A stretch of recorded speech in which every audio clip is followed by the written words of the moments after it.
good afternoon and welcome to the Clean Energy Transition Institute's Decarbonization Forum, Addressing Aviation Climate Impacts. My name is Eileen Quigley and I'm the Executive Director of the Clean Energy Transition Institute, which is also known as CETI. On behalf of CETI's board and staff, I welcome you here this afternoon to join us in this important conversation about sustainable aviation in the Northwest. Here's our agenda. We will start with opening remarks from Senator Maria Cantwell, a longtime champion for the environment in general and relevant to today's program for cutting emissions in the aviation sector. We will then hear from 12 experts in sustainable aviation across 2 panels. The first panel will explore near and midterm solutions that have the best potential to address aviation's climate challenges in the Northwest. The second panel will focus on one of those solutions, sustainable aviation fuel, or SAF. Please scan the QR code on the tent card in front of you to access the virtual event pamphlet with full bios for all of our speakers. You also should have received this in email in advance of the event. Our goal is to have fruitful discussions with a what will it take approach to achieve aviation industry's climate goals. We aim to capitalize on our regional history of collaboration and leadership in the aviation sector to scale regional sustainable aviation solutions. We hope you'll remain after the panels for reception in the lobby. And let's see, housekeeping. So the easiest way to get to the ladies' room is to exit through the back and go straight down the hall, and you'll see a sign that says women's room. The code is taped above the keypad. For the men's room, you exit the front of the room and then you head towards the reception desk, and it's the first door on the left and there's no code. If you have to leave early, and in fact, when you leave, we'd be grateful if you could please drop your name tags off at the desk where you checked in. First, I want to thank our host, K&L Gates, for graciously sharing this lovely space with us today and for providing the technology that is filming this forum so we can disseminate it far and wide. I also want to acknowledge and thank CETI's stellar board of directors, Liz Thomas, Rob Davis. Rob, you want to raise your hand? John McGarry, Ross McFarlane, Crystal Ball, Mariah Kennedy, Kathleen Hebert, and our newest elected board member as of this past Monday, Glenn Blackman. He recently stepped down at the end of 2025 as director of the Washington State Department of Commerce's Energy Policy Division. In particular, I want to express my deep gratitude to Ross McFarlane, a founding CETI board member who has been working on this event since last August when my team and I first pitched him the idea of a panel on sustainable aviation. Ross has been working on sustainable aviation for many decades, and we are ever so lucky to have had his guidance and engagement over the past 6 months. We're also fortunate that many of our donors and funders are here today. The stars that you see on their name tags indicate they are a CETI donor. CETI would not be here if not for their generous support. So I ask you to join me in applauding all of our donors.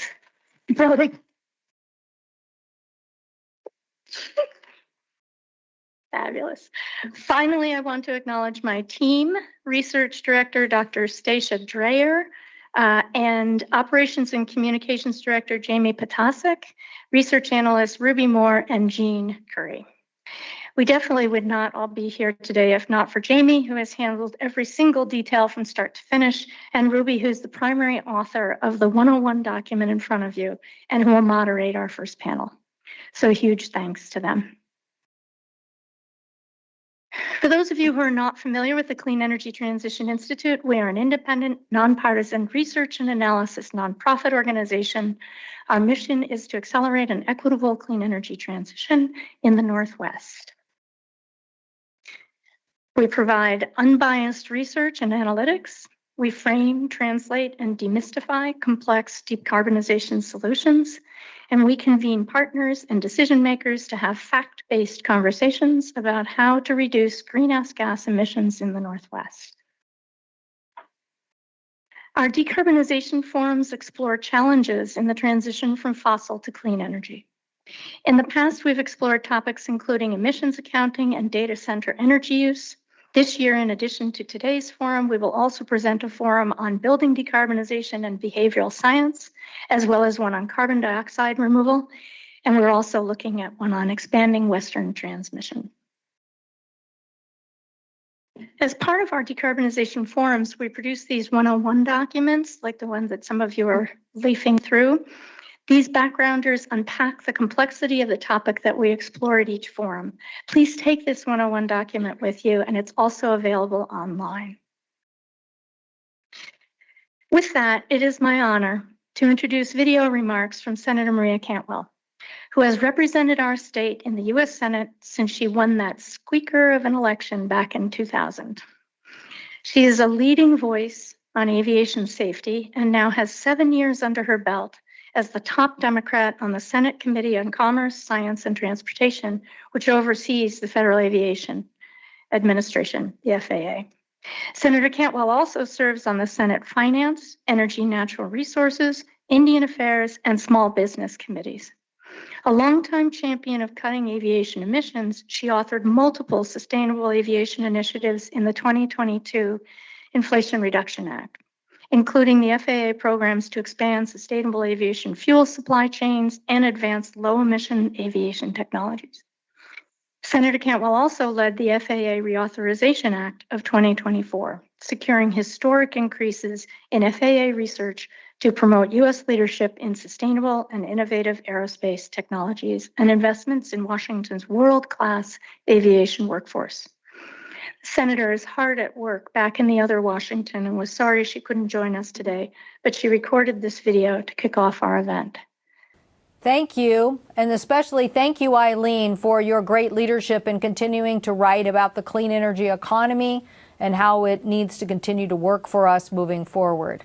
I also want to thank you for that kind introduction and to thank you and the Clean Energy Transition Institute for conveying this important summit. I wish I could be there in person, but I certainly appreciate everybody who was there this morning's commitment to building the partnerships and solutions needed to decarbonize aviation here in the Pacific Northwest. Washington State, as we all know, is a leader in aviation and aerospace innovation. Aerospace alone is a $71 billion industry in our state, and it directly employs over 194,000 people. That, if you put a multiplier out there, also covers about 250,000 jobs. So a big part of the Washington economy. These jobs and economic benefits matter, and they mean that we need to do everything we can to protect an aviation future that is more sustainable. Today, aviation accounts for roughly 2.5% of our global carbon emissions. So without action, the growing demand for air travel, and we do see worldwide demand increasing in huge numbers, that air travel could triple the aviation's carbon footprint by 2050. That is why it is so important for us to continue our work together.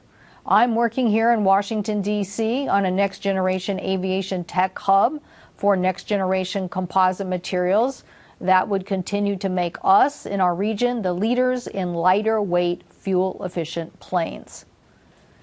So we also need to focus, though, on aviation in the sustainable flight path, particularly sustainable aviation fuel and other technologies that reduce or eliminate emissions. The good news is Washington is well poised to take on these challenges. We are exceptionally well positioned in our state because we're already a leader in advanced aerospace materials and next generation aircraft technologies. We have a strong foundation in sustainable aviation fuel and the aviation supply chain that goes along with that. Sustainable aviation fuels can significantly, we know, reduce the life cycle of greenhouse gases and emissions and reduce the contrail impacts, which can increase the overall warming effects. What makes Washington unique, though, is that our diversity of sustainable aviation fuel opportunities, from waste streams to captured carbon dioxide, hydrogen, and renewable natural gas. So Washington can try it all. We have existing infrastructure with companies like BP at Cherry Point and Blaine, REG facilities on the renewable energies in Grays Harbor. And combined with state level incentives, federal support has helped make Washington a very attractive place for innovators to continue to invest in sustainable aviation fuel. Federal leadership and regional collaboration are going to be critical to scaling these solutions. So I was very encouraged to see the Washington leaders come together and launch the Cascadia Sustainable Aviation Fuel Accelerator. This is to spur regional investment in collaboration in sustainable aviation fuel. And sustainable aviation is not just a climate strategy, it's an important economic strategy for creating high-wage jobs that strengthen our local communities.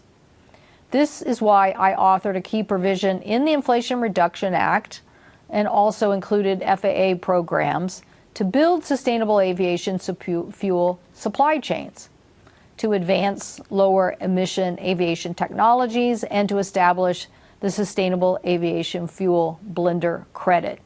We modeled these on other fuel programs, particularly on biofuels that we had done in the past. These programs have supported projects including enabling sustainable aviation fuel production at Cherry Point, Help Zero Avia's hydrogen electric engines in Everett, and Boeing's commercial aircraft sustainable aviation fuel model, and also ApiJet's sustainable flight path technologies in Seattle. So we would say these tax credits are working and we need to continue to make investments in them. We also secured a historic increase in the FAA's research funding through 2024. That's part of the FAA reauthorization bill. This is when we were the chair of the Commerce Committee, and it included funding for Washington State University's critical work at Accent. This is a program that supports innovation and competitiveness in aviation and continuing to drive change and advancements. But having said all that about the work our region is doing and how we're well poised, talking about the tax credits, talking about the continued investment by FAA, we know that real change still remains. We know there are some here in Washington, D.C. that would like to roll back clean energy programs and weaken sustainable aviation incentives, and that would threaten our progress. So we all need to work together, whether that's at DOD or Department of Ag or FAA or in the Finance Committee. We all need to work together. We also need Washington's leadership at home, even more importantly, to communicate how much progress we are really making and why, just as you have outlined this morning, in how much demand for aviation is going to increase and thereby carbon production increasing, we all have to invest now. Failing to invest now will allow others to capture this market. Working together collaboratively, I believe that Washington can continue to lead in this very competitive race for the future of aerospace. So again, let me thank all of you for working together collaboratively to address this issue this morning by focusing specifically on aviation.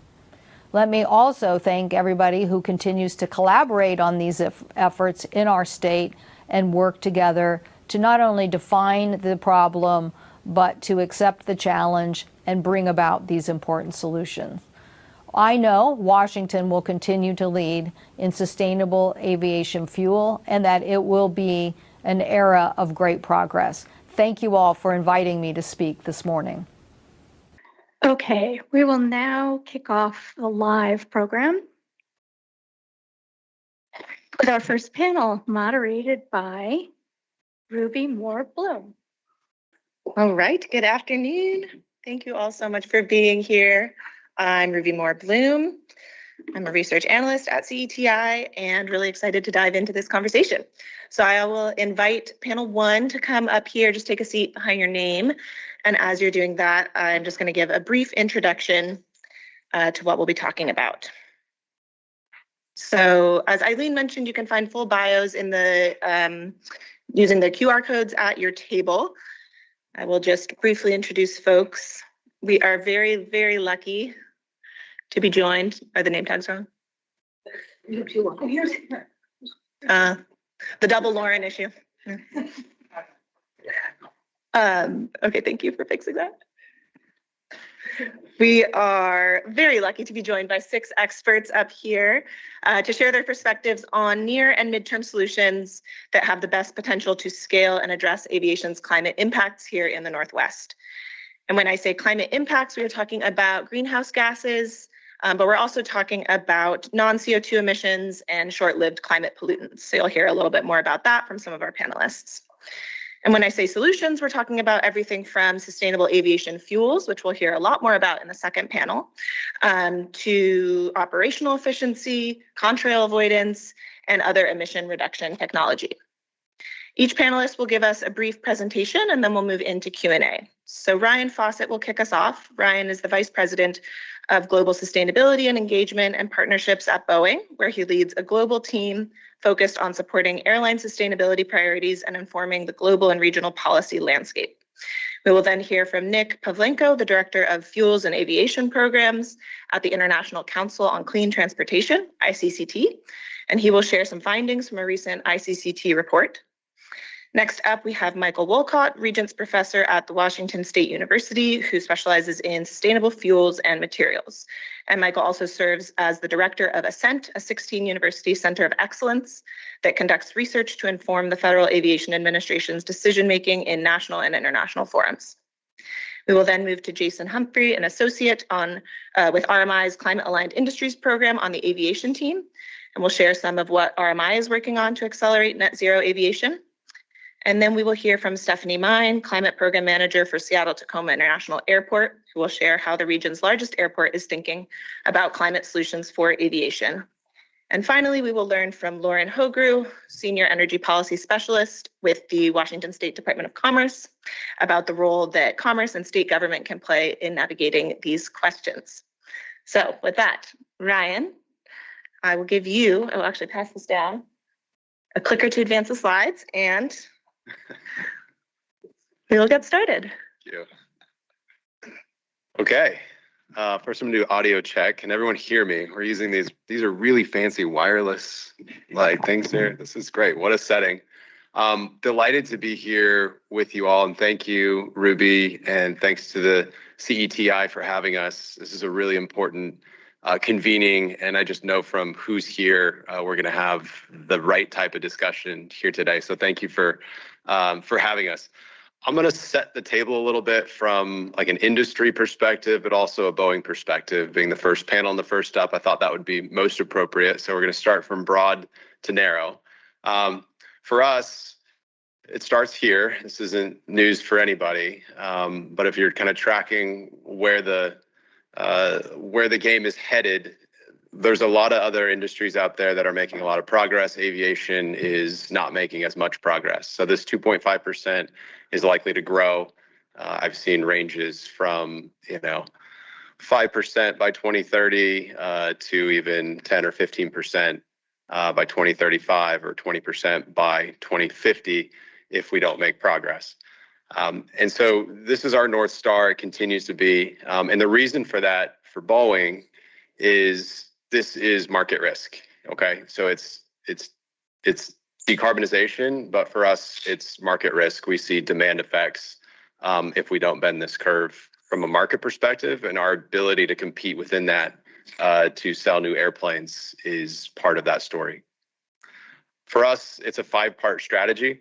It starts with our airplanes, fleet renewal. This is the biggest near-term lever the industry has for decarbonizing. It's now, it's immediate, and every time we build and deliver a brand new Boeing aircraft, we're making a difference on the climate picture and on decarbonization. I'll just give one stat. Every time we deliver a 737 MAX aircraft and it replaces an older model, that's taking 8 million pounds of CO2 out of the equation per airplane per year. And if you add that up, and I'll do a SAF calculation here, because we're going to talk about SAF today. The equivalent of one airplane is, over the course of a year, about 500,000 gallons of SAF at an 80% CI. So if we deliver 500 MAX airplanes this year, that is something like 250 million gallons of SAF equivalent that we've put into the system. So airplane efficiency is real, and it's a huge lever, and we're doing our best to produce those airplanes. We're on a nice path now, and I think you're going to see good news out of Boeing this year on that. Operational efficiency, we continue to hunt the low-hanging fruit that this provides the industry. We've got a lot of solutions on our side, but the industry does as well, and this is the ultimate kind of team sport to get the 1%, 2% opportunities that exist now over the next 5 to 10 years. Renewable energy, SAF is the main part of that, but that's not the only story contained within that. We think about it holistically, although SAF continues to be our most important lever on renewable energy. Advanced technology, Boeing continues to invest in new technology platforms and capabilities. We've got a program with NASA. We're looking at a long, thin, truss-braced wing concept, potentially applicable for some of our future airplane programs. So again, after the efficiency gains that provides, we continue to study hydrogen, although to be very clear on hydrogen, we see that as a next technology. Not something that's going to on-ramp anytime soon due to the complexities of the infrastructure and also the creation of a safe and certifiable platform around hydrogen propulsion. Market-based measures is the last lever for us, and we continue to be active there, supporting CORSIA and enabling quality market-based carbon removal solutions. So the cool thing about this strategy is everybody can participate in it. We're going to talk about all these levers today. One thing I wanted to mention, though, is we've also got a new tool out there. Some of you may already know about it. It's called Cascade. I'm going to show a short video to introduce this, and then make sure to write it down, because everybody can access Cascade for free today. So pay attention. All right, quick video. Thank you.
Okay, so Cascade is like the ultimate choose your own adventure for all the stuff that we're talking about, all right? So you can get into the tool and you can create your own scenarios at a very detailed level. You could talk feedstock, you could talk about the different operational efficiency items. You can do different areas of the world, different fleet mixes. The capabilities are truly astounding, and we're coming out with 3.0 this year, which will include abatement cost analysis work in there as well. So we can start making economic trades, which is really, I think we'll end up talking a lot about that today. So get into Cascade. We can talk more about this, and come find me if you want a personal demo. I'd be happy to take you through it. So I'm going to leave it here.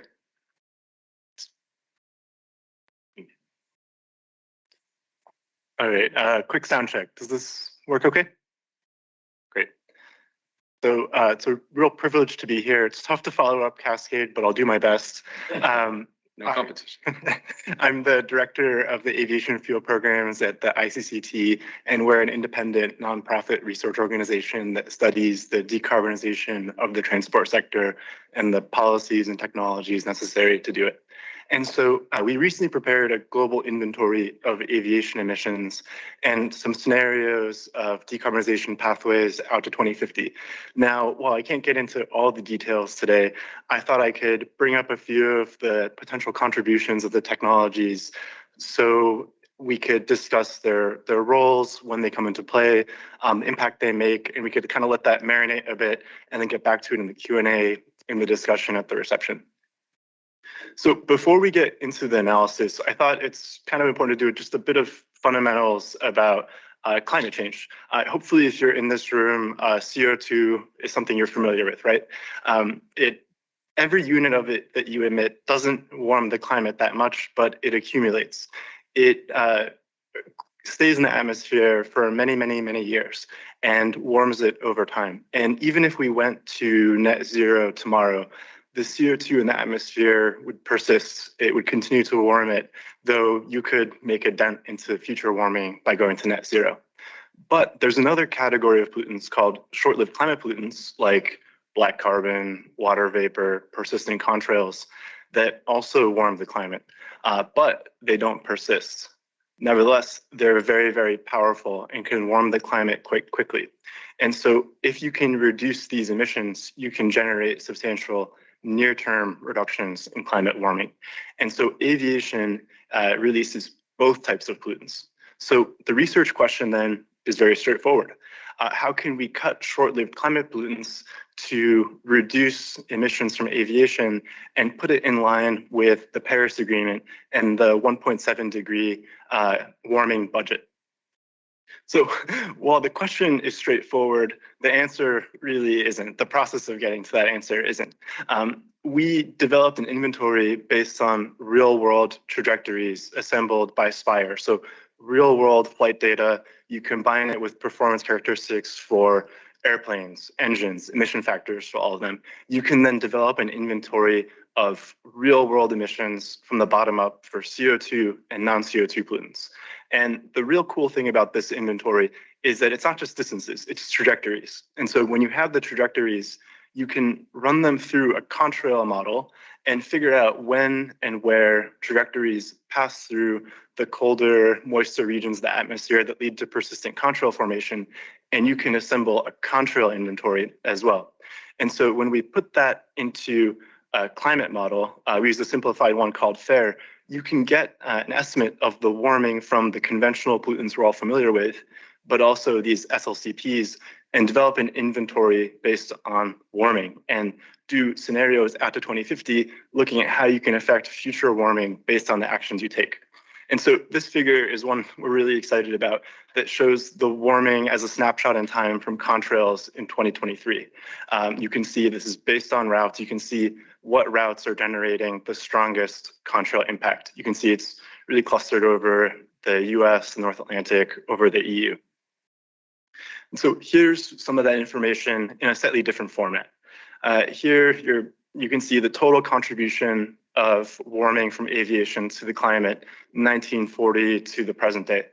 There's CO2, of course, but that other big blue bar, contrails, is on a similar scale, though with large error bars. So contrails as SLCPs are warming the climate as much as that accumulated historical total of CO2. But when we have the route-based inventory, we can see what's contributing to this contrail formation. It turns out that just a handful of flights are generating a lot of this warming. And if we can reroute them, if we can reduce this contrail warming, you can put a big dent in overall aviation warming. So building out our scenarios to 2050, we looked at a few different mitigation levers. So there's the ones you're probably really familiar with: fuel efficiency, operational efficiency, SAFs, zero emission planes in the later years. But there's also some SLCP reduction strategies that we included as well. So lean burn engines, contrail rerouting, reduced aromatic fuels, whether by hydrotreating fossil fuels or blending SAFs. And so then we get into the scenarios and the results. So this is kind of a more conventional view of greenhouse gas emissions over time on the right-hand side. And on the left, you see the jet share of, or the fossil jet share of the mix. The historical trends are that brown bar at the top. Emissions are projected to just about double compared to the present day, barely any SAFs, if any. Orange is current commitments. That's mostly the SAF mandates in the EU, UK, and a few smaller Asian countries. And orange, or yellow, excuse me, is the GHG forward trend with strong SAF mandates modeled on the EU for the whole world. And then blue is SLCP forward. So strategies that reduce SLCP warming. So contrail rerouting, hydrotreating, fossil jet. And green is that scenario where you put it all together and you combine the GHG forward strategy with the SLCP forward strategy. And you get about halving of conventional greenhouse gas emissions here compared to the other scenarios. Now, current commitments for reference is still about a 60% increase versus the present day. And so here's what it looks like when you put it all together. This is a bit of a different type of chart. This is aviation's past and future contribution to warming. And so here you can see that our historical trends put us on track to double aviation warming. Current commitments reduce that a little bit. If you have a GHG forward strategy going to 70% SAF by 2050, very aggressive, you just about have future warming. But the SLCP forward strategy makes a bigger dent. That's about a 75% reduction in future warming. But when you get to combine both of them, SAF's GHG reduction technologies like efficiency and SLCP reductions, you get to climate stabilization by 2050. And I think that's really exciting because this is a world in which aviation traffic demand is increasing by about 150%. But it shows you that with the right application of technologies and strategies, you can get to climate neutral growth. So happy to talk about it more in the Q&A. Great. Thank you very much. Great, thank you. So you're going to see a lot of the same type of material in my talk too, and I think you're going to see a lot of that today. But what's really amazing in this is that there is a common vision for how we go forward.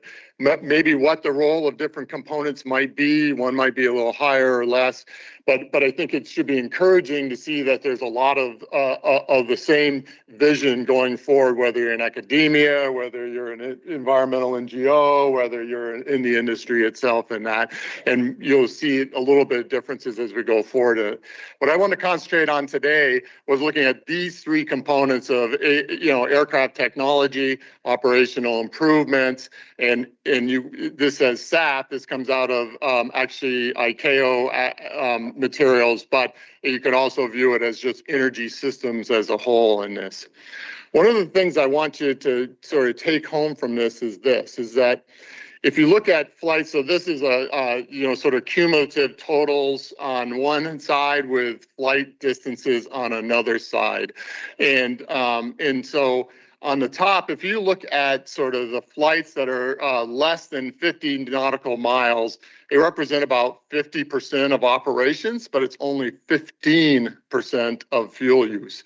So although there's a lot of flights in that sort of area, it doesn't have a huge contribution to the CO2 emissions in comparison to the long haul flights that are over 1,000 nautical miles. That's only 20% of operations. But it's 65% of the total fuel burn within there. And so what's really important is as we develop solutions, those solutions have to be scalable to dual aisle aircraft and long distance travel. So we're seeing a lot of things proposed that may be on more regional jets, and that's an important stepping stone for us to be able to mature technologies. But what we need today is we need these solutions that scale towards larger planes and long flights. The operational component to that, and Ryan talked about taking operational components, for efficiencies and routing and things along that line, and that's where a lot of the efforts has taken place. When Akib talked about, so the role of contrails in this, and being able to avoid this in terms of patches is really important. And it's not just a whole different routing, but basically routing in terms of changes of elevation and horizontal routing. And one of the things that the research in ascent is showing is that elevation changes may be a larger role within that. But there's a lot of work that needs to be done on our air traffic control to allow pilot decisions, to allow, sort of vertical changes and things along that line. These contrail formation is really important because, as was already mentioned, the half-life of a CO2 molecule is 100 years in the atmosphere. 100 years. So a change we make now is going to affect our grandchildren. But if we avoid a contrail, which is about 50% of the global warming potential, we turn it off today. And so that's a really important piece that was already, sort of noted within there. And so working on these operational stuff, air traffic controllers, understanding the science of contrail formation, understanding what role SAF and particulates has in terms of reduction of that is a really, really important factor to this. Technology improvements, and Ryan already, talked about sort of this aspect, but this is another, this ATAG waypoint 2050 chart that's in there. It's this wedge chart in here, but in that top sort of dashed line is, if we take the efficiency of aircraft at 1990, which, I don't know, to me, Ross, maybe to you too, it doesn't seem that long ago, right? But if you look at that in 1990 and you take and project that efficiency over all the flights that we see in this, you can see what magnitude aircraft technology has had with this. But there's only so much power reductions you can have and improvements in being able to burn at higher temperatures by materials and so on and so forth. So that's going to come to diminishing levels unless we really change planes for this. One opportunity is through this demonstrator that's been paused right now by NASA Boeing demonstrator, the X-66, that really looks at a radically different sort of aircraft and truss brace, different wings. Things along this line might result in 30% reduction, but we're going to have to do radical changes in the aircraft design in order to continue to see a strong part to that. So while technology improvements have made enormous opportunities, and fleet renewal is a continuing important type of aspect, we're going to have to look at different aircraft in order to keep that trajectory up in that area. And then this is a chart actually I stole from Jim Heilman, who's now at Boeing, is the counterpart on more the engineering side of things with Ryan. I was joking with somebody today. I used to report to him in the FAA and directing ascent. I feel like I still work for him. He constantly is doing this, but this is a really good system of this, is to understand that energy systems in an airport and in aviation is a systems of systems problem. So we're not just going to produce SAF and have everything fine, that this is actually going to have to change. It could change combustions and engines, infrastructure to blend and convey these aspects, and what the exact sort of feedstock and carrier or conversion technology needs to be. So this is a very complex problem associated with it. If we look at actually changing fuel energy system itself to go to hydrogen and electricity, there's going to be dramatically more complexity to go forward with this. So it's very important to work on all of these solutions, but what's important is not to forget all the issues and steps along the way for that. And the complexity of this system is really sort of held forth in this one chart. I actually just got this morning, and Ruby was nice enough to let me substitute a slide in. One of my researchers on work that we're doing sort of showed it to me. But what this is we track all announcements and plans for building of facilities, and have a whole way of projecting sort of how much capacity we expect to come in here. So in 2025, the expected capacity that we should have in terms of being able to produce SAF is that is the green bars associated with this. But the dashed lines and the is out how much is actually being sold today into the marketplace for there. So while we have abilities to build plants and capacities, we haven't been able to activate that production very well. We're down to a fraction of that level. So if we're going to be able to expand this to see and realize the actual capacity, we're really going to have to activate and take away from this barriers to the industry going forward in this. So with that, thank you. Thank you. And hold on to that capacity versus reality thing, because I actually, it'll be a good follow-up for them. So good to see everyone. My name is Jason Humphrey from RMI. I'm on the aviation team. Thank you to CETI. Just quick, are the slides going to be available after to everyone? Okay, great. Because my caveat was I was a little ambitious with what I wanted to share with everyone. So if you just bear with me, I'm going to kind of like say, focus on this slide and then kind of move on and not really give time to really give each slide its due, just because there's a lot I wanted to share. So yeah, sounding a lot like what Eileen was saying, RMI is another global independent nonprofit that works to accelerate the clean energy transition. And specifically on my team, the aviation team, we have 4 main branches. I personally sit on the supply side there at the top. So we collaborate with SAF producers. So we've directly collaborated in consulting engagements with over 10 producers, both in the US and internationally. We also have a demand team focused on SAF-C, which is where our Buyers Alliance, the Sustainable Aviation Buyers Alliance called SABA sits, as well as our SAF-C registry, which we collaborate a lot with the Center for Green Market Activation, as well as EDF.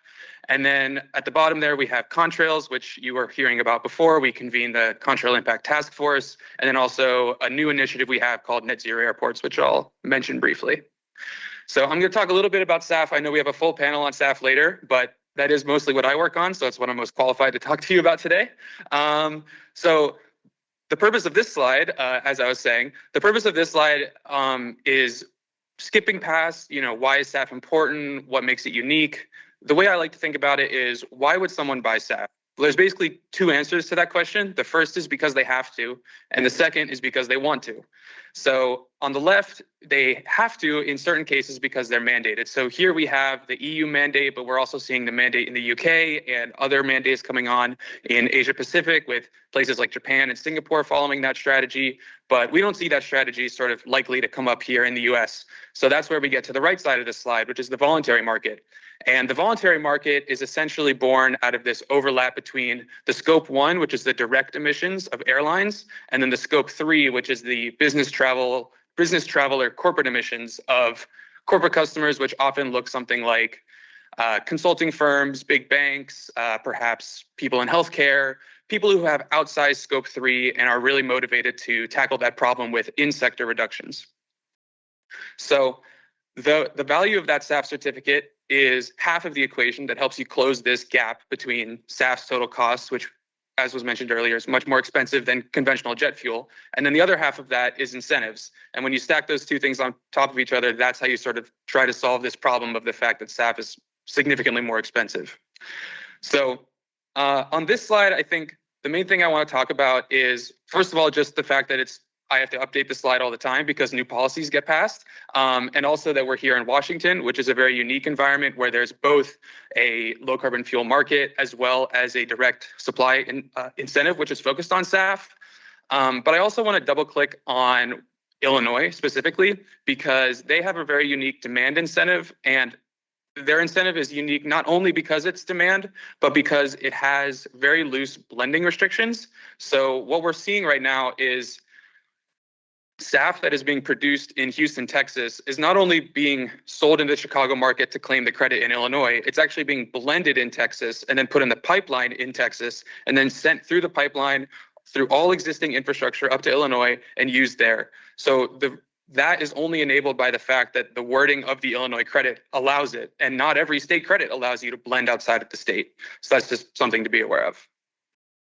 So now, remembering that stacked bar chart I showed you where I talked about how we have incentives and then we also have SAF-C to make up the remaining of the gap. SAF-C is something that's difficult to explain in a brief talk like this, but essentially when we want to actually use SAF in planes, we are required by ASTM standards to blend it with conventional jet fuel. The maximum is usually 50%, but in practice, the market usually doesn't go above 30%. And once you do that blending, it becomes impractical or almost impossible to actually track which physical plane those physical SAF molecules got loaded onto. So what we do is we decouple the environmental attributes of that SAF and then track those separately and allocate them to airlines or corporate customers based on who made that transaction happen and who got the SAF into the system. And as you can imagine, when you separate the sort of digitized attributes of this fuel from the physical fuel, there are a lot of sort of raised eyebrows about the credibility of this scheme, especially when people try to claim emissions reductions from maybe something that wasn't actually in their physical plane. So as this slide states, the credibility of something like this is really important. So you have to have strong market infrastructure, which is why RMI runs our registry called the SAF-C registry. There's other registries on the market today, and they all follow similar but not all exactly the same rules. But they use, I know this in the rule book, or in the pamphlet that was distributed, it talks about book and claim. But essentially what this allows us to do is it allows us to reliably understand, okay, which airline was involved in this transaction and which corporate customer was involved in this transaction. So if you look up right now, as a plug, the SAF-C registry, which is a public website, you can look at our retirement table and you can see, okay, this volume was claimed by this airline, and then you can match that to a scope 3 version of that same volume and say, this corporate customer was the one who made that side of the deal with them. And now this is where I'm gonna get to what Michael was talking about. So this slide, this is a global slide, but sort of paints the same picture. These numbers are very large. Just as a rough estimate, just you can put it in your head that a global demand is about 100 billion gallons.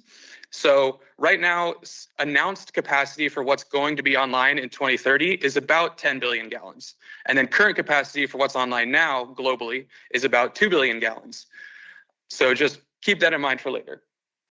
The first thing to note about this slide is that there's a lot of light green.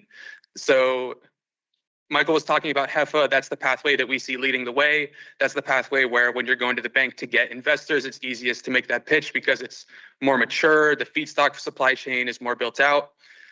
So that's what we see on the market. But we also see PTL coming online in Europe because of the sub-mandate that's there. The second key takeaway from this slide is that we see that plant announcements are pretty clearly concentrated where there's policy support. So we have the mandate strategy, which is being implemented in Europe as well as Asia Pacific. And then we have the incentive and voluntary market strategy, which is being implemented here in the US as well as Canada. And third and finally, as Michael said, announced capacity is not the same thing as production. The reality is that even though we're talking about 10 billion gallons announced or 2 billion gallons current capacity, global production for the year 2025 was actually closer to 700 million gallons. So less than half of what our capacity should be. And the reason for that is there's a long list of reasons why that would be. But it could be things like the plant is maybe just coming online and they're having some technology hurdles. Maybe they're not able to secure all the feedstock they need. Or maybe they can't secure all the financing they need because the market isn't comfortable enough, right? Like the investors don't feel comfortable because of the state of the market. So we did analysis at RMI at a facility level, and we found that 40% of announced capacity is at high risk of non-delivery. And then 3,500 million more gallons are planned, but could join that at-risk category. So again, just pointing out these things on the right that I don't have time to get into. You can have feedstock, technology, infrastructure, policy, and finance that all can place a roadblock in the way of getting your project from making a press release to actually producing volume, and then from actually producing volume to continuing to produce volume over a long period of time. And then I just want to give a quick shout out to some RMI resources that we have because we publish a lot of stuff on our website that I want to make sure people are aware of. We very recently published this Blueprints for Bankability playbook. I think it's a really great resource. It was a collaboration with World Energy as well as Microsoft, just sort of representing that corporate customer and SAF producer relationship, which RMI has a unique sort of vision into, talking about how. We will share slides, so we could just. Okay, sorry. So yeah, we have this bankability playbook. We have a contrails report, which was done in collaboration with ICCT, and we have our net zero airports, which was a output from some work we did last year. Thank you. Thank you for having me. Really good to see a lot of familiar faces. And I also am excited to talk about something slightly different. There will be some sustainable aviation fuel content. I can't help myself, but I'm excited to talk about some of the other ways that from an airport perspective, we get involved in reducing aviation climate impacts. So I wanted to talk a little bit more broadly about the sort of menu of sustainability innovation topics that we cover at our airport. We definitely, of course, as many of you have seen me in the role, we talk a lot about what airport specific role, and especially in the US airport world, what we can do in terms of enabling sustainable aviation fuel. The other thing that I wanted to talk about is that there are a lot of things that airports can do to help reduce emissions, especially as it relates to that operational efficiency bar, or I guess wedge in that emission chart that you saw. We are seeing more and more that we are able to use machine learning technology to really help drive efficiency and get emissions down a lot further for all the things that happen on the route into the airport as they're taxiing, as aircraft are taxiing and waiting for gates, what decisions airlines make, how we communicate those decisions to the airlines about what the consequences are. Now when we report wait and hold times to airlines, we also report what the CO2 emission consequences are of their decisions. And then the other thing I wanted to bring up is that we also, from an airport perspective, we look at the emissions associated with aviation in terms of the entire journey. You aren't coming to the airport just to come to the airport, although, you know, come hang out. We have lovely restaurants. But for the most part, your journey begins with the decision to get to the airport and then get on an aircraft. And so we think a lot about ways that we can reduce those emissions. We were the first airport in the world to require a carbon emission performance standard for ride-hailing apps like Uber and Lyft. And we also think a lot about, are there ways that we can tie your decision makers as customers to a whole sort of green travel experience, from what takes you to the airport to maybe some benefits you get at that airport to then getting SAF-C or SAF on that aircraft, so that we can sort of bring that entire green experience to you. So when it comes to our role as an airport, we'll probably get to this a little bit more in our discussion, but our airport here in Seattle, we're governed by the Port of Seattle, or owned and operated by the port. And so we have an economic development role with respect to that. So we've looked at what we could do in terms of helping to attract SAF production facilities. We've been involved in looking at a lot of different ways that we can participate in that. We've looked at what role we can play in infrastructure integration. We can talk all we want about all the SAF production, but how do you get it to the airport? It turns out in Seattle, that's a particularly challenging problem. It's not as difficult as in other cities, but that's an important part that we think or an airport role can be. And then this is again maybe one for a conversation later. We've also looked at what role we can play as an airport in reducing that incremental cost to SAF. The federal government restricts a lot of our ability to do much in that space, but we still like to explore that, and we actually partnered with RMI several years ago to look at innovative financing ways that airports could play a role in that. So we've done lots and lots of studies in relation to that. You can see RMI is on one of them, and WSU, a lot of my panelists here have participated in these studies that we've all done together to really look at the infrastructure here specifically, and even the entire supply chain that relates to this region in terms of feedstocks, finances, and infrastructure. The other thing that I wanted to highlight is other emission reduction technology exploration that we've done. You might hear a little bit more about how machine learning is being used to do better route planning so that we can do contrail avoidance. But we are also using machine learning to do better performance of the aircraft while they're at the gate and while they're at our airport. So one example that I've just put up here is that we use machine learning visual detection to look at whether aircraft are actually plugging into the ground systems when they're at our airports. If they don't plug into our ground systems, that is, we provide electrical and preconditioned air for those aircraft. If they don't, they have to run what is known as their auxiliary power unit, and that's basically a little generator in the back of an aircraft. And those generators, depending on the size of the aircraft, burn between 30 and 70 gallons of jet fuel per hour. So if you multiply that by the number of operations across all the airports in all of the world, it's a pretty significant number. A lot of airports have installed these types of technologies, but we don't always get the behavior change and the kind of use that we want. So one of the other things we're doing is doing microphone-based detection, because these APUs, they emit a distinct sound around 10,000 hertz, for those of you who care to know that number, that is distinct from main engine. And so we're actually able to detect whether that APU is on or off without needing to visually look at it and have additional sort of infrared camera systems or other things. And so if we can show the detection, change the behavior, basically on our screens that the pilots look at, say, you've exceeded your APU runtime limit, now there can be consequences. If we can bring those emissions down just at our airport, that's about 75,000 tons of CO2 per year.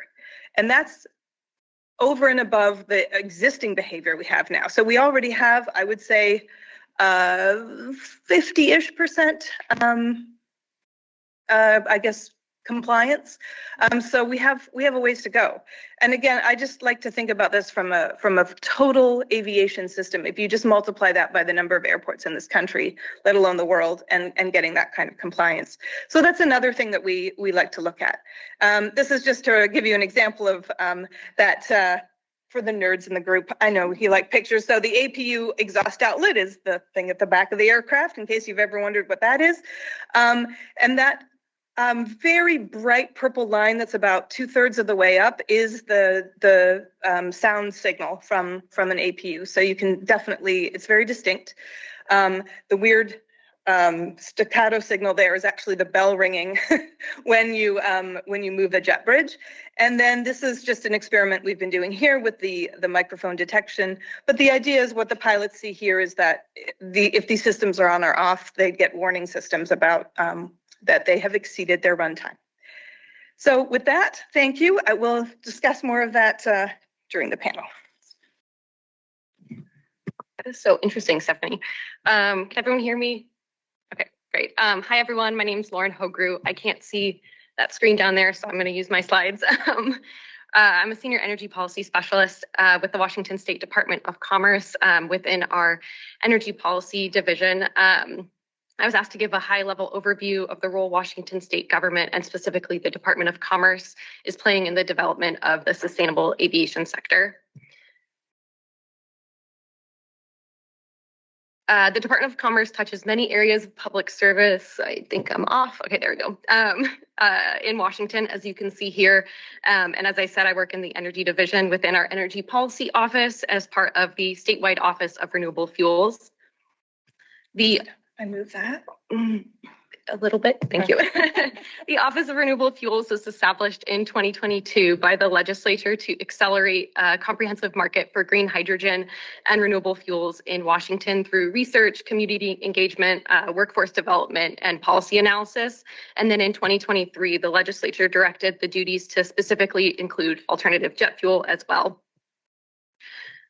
Back in 2021, Commerce published a state energy strategy, which is designed to provide a roadmap for meeting the state's greenhouse gas emissions limits and transition to 100% clean energy. And some key takeaways related to renewable fuels and sustainable aviation fuel include the recommendation to adopt a low carbon fuel standard to support transportation decarbonization. Clean fuel standard was passed in 2021. Thank you, ecology. That the replacement of liquid fuels is needed to meet emissions targets and would be a strategic and effective use of clean hydrogen, and that it could possibly be that we use excess renewable generation to produce hydrogen and renewable fuels, but we need a lot of new transmission and generation capacity to do so. In 2024, the Office of Renewable Fuels published the Green Electrolytic Hydrogen and Renewable Fuels Legislative Report with findings including the need to coordinate production with expanded renewable electricity capacity, that importing hydrogen and renewable fuels from other states may develop as a mechanism for cost effectiveness, and that siting and permitting reform for these sectors is needed, as well as the unique environmental justice concerns of these projects should be considered. This figure from the report shows that initially clean hydrogen is used directly in petroleum refining and bulk chemical production in the state, and over time most of the hydrogen consumption shifts to hydrogen-derived fuels to use in engines and turbines that currently run on diesel, gasoline, jet fuel, and fuel oil.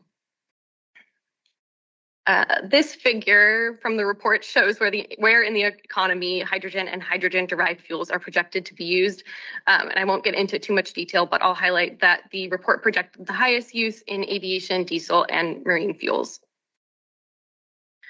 In 2024, more recently, Commerce published our most recent biennial energy report, which identified some related next steps in Washington, including providing targeted state support to implement the recommendations from our legislative report, exploring and establishing tax incentives and other market development strategies to encourage the use of renewable fuels in strategic sectors, assessing feedstock supply and in-state production opportunities and their impacts, developing additional projects to use hydrogen and renewable fuels in aviation industry, heavy-duty transportation, and the maritime sector, and then prioritizing equity and environmental justice in the clean energy transition.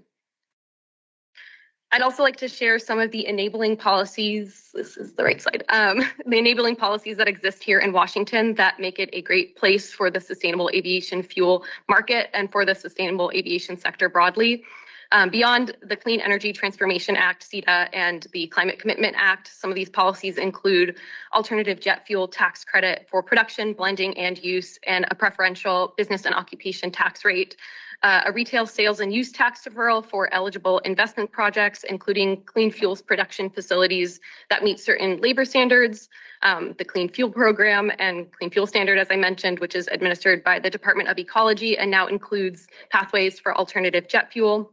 Our colleagues at Ecology are also currently working on a sustainable aviation fuel programmatic environmental impact statement, which will lay the foundation for future project level environmental review and include studies on the impacts of producing and distributing SAF in state and potential ways to avoid, reduce, or mitigate those impacts. And then last year, the legislature created a new account called the Sustainable Aviation Fuel Account for activities supporting research development, environmental review, infrastructure to support the production of SAF, and funds for that account come from concession fees on duty-free sales and non-commercial aircraft taxes. And that can be spent through appropriation, though none has been done thus far. Some other potential funding opportunities at Commerce exist, and they include the Clean Energy Fund, the 2026 Clean Energy Research Development and Demonstration Program, and then the Office of Renewable Fuels Technical Assistance Program for strategic end uses of hydrogen, which I will cover shortly. We also have a large variety of tax credits and incentives available to support companies with sector-specific resources, some tax incentives related to manufacturing, research and development, and new jobs in rural counties, and a whole Office of Economic Development and Competitiveness to help with site selection if companies are coming into the state. I'll leave this up here shortly, but the current budget provides funding for a number of SAF-related items, many of which I've touched on already, so these are here for reference. I don't think I've mentioned WashDOT's Sustainable Aviation Grant Program, but most everything else up here I will or have touched on, or others will touch on. I also wanted to highlight a couple of the related projects that the Office of Renewable Fuels has published in the last year, including this environmental justice toolkit for hydrogen project developers, which has a lot of useful guidance and information on best practices for community engagement and tribal engagement that are transferable to other projects, including the SAF sector. Another major report was the PNW low carbon hydrogen analysis in collaboration with British Columbia and Penware. And then, as mentioned, our office is currently developing a technical assistance program to support projects that prioritize strategic end uses of hydrogen, including hydrogen-derived fuels, so SAF as well, for benefit of public agencies, tribal nations, and industrial partners. And we recently closed our request for information and are in the program design phase, though we intend to launch the next phase in the next couple of months. And then lastly, I wanted to highlight the partnerships and collaborative efforts related to SAF. Oh, thank you. Great. Related to SAF and other renewable fuels in our region that Commerce is working to support both through funding and participation. And we're extremely grateful to these groups. They include academia, local governments, ports, industry, environmental groups, everybody that you see here today. It takes a lot of work and investment across the region and across many sectors to address the challenges facing the SAF transition. So we appreciate getting to be a part of it. And thank you. Thank you so much. Sure. Okay. Thank you all very much for sharing. We're going to move into some Q&A. So I have a few prepared questions, and then we will have time for some audience questions as well. So go ahead and think of those. That was a broad array of different challenges, solutions, strategies. I want to probe a little deeper on the contrails avoidance or contrails mitigation strategies, because I think Nick and Michael and others also made a really compelling argument for why that is a place we should focus. And so not everyone has to answer each question, by the way, but I'll pose a question about contrails. What would it actually take to make contrail avoidance a standard part of flight planning? So Michael, you spoke to this a little bit. I don't know if you want to start us off here, and then I would love to hear from others as well. Sure. From the operational standpoint, there's a number of aspects that would have to integrate sort of weather predictions and observations with air traffic control on there. And some of those would involve sort of pilot decision types of aspects rather than having to go back to the tower to modify sort of flight paths and things along this line. The other part that we're kind of looking at is when you do these avoidance, do you put forth, more CO2 in there, and it's going to counteract some of that aspect, and trying to understand that more fundamentally. But in terms of the pure avoidance part of things with that, you have to integrate those components. And then the last thing I want to put forth in this is that SAF does have a role with this, because it puts out particles, and those particles nucleate the water vapor to form ice crystals, which is the contrail that you see within there. And so better understanding what components of SAF do that, and how we can design these, and how much impact would it have? Would the supersaturated environment still nucleate them from disturbing dust and whatnot that's in the atmosphere already? Or does the contribution coming out the engines have a significant part? These are still unknowns that are there, but that would be another component. Thanks for mentioning the SAF. I was going to ask that as a follow-up, so that's great that you already talked about that. Yeah, go ahead, Ryan. Just to add on to what Michael was saying, such great content so far on this. We all have a role to play on contrails, and I think from our perspective at Boeing, it's trying to help the community reduce the air range with bringing more evidence-based solutions. So there's just two things I wanted to highlight on that. The first is related to 100% SAF and different types of fuel blends. So two falls ago, we partnered with NASA and United Airlines.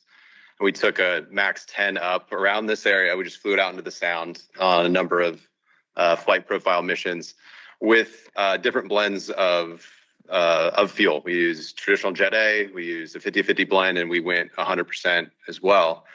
And the cool part about these tests is we had the Dash 10 flying around, which is still under certification right now, right? So that was already kind of cool.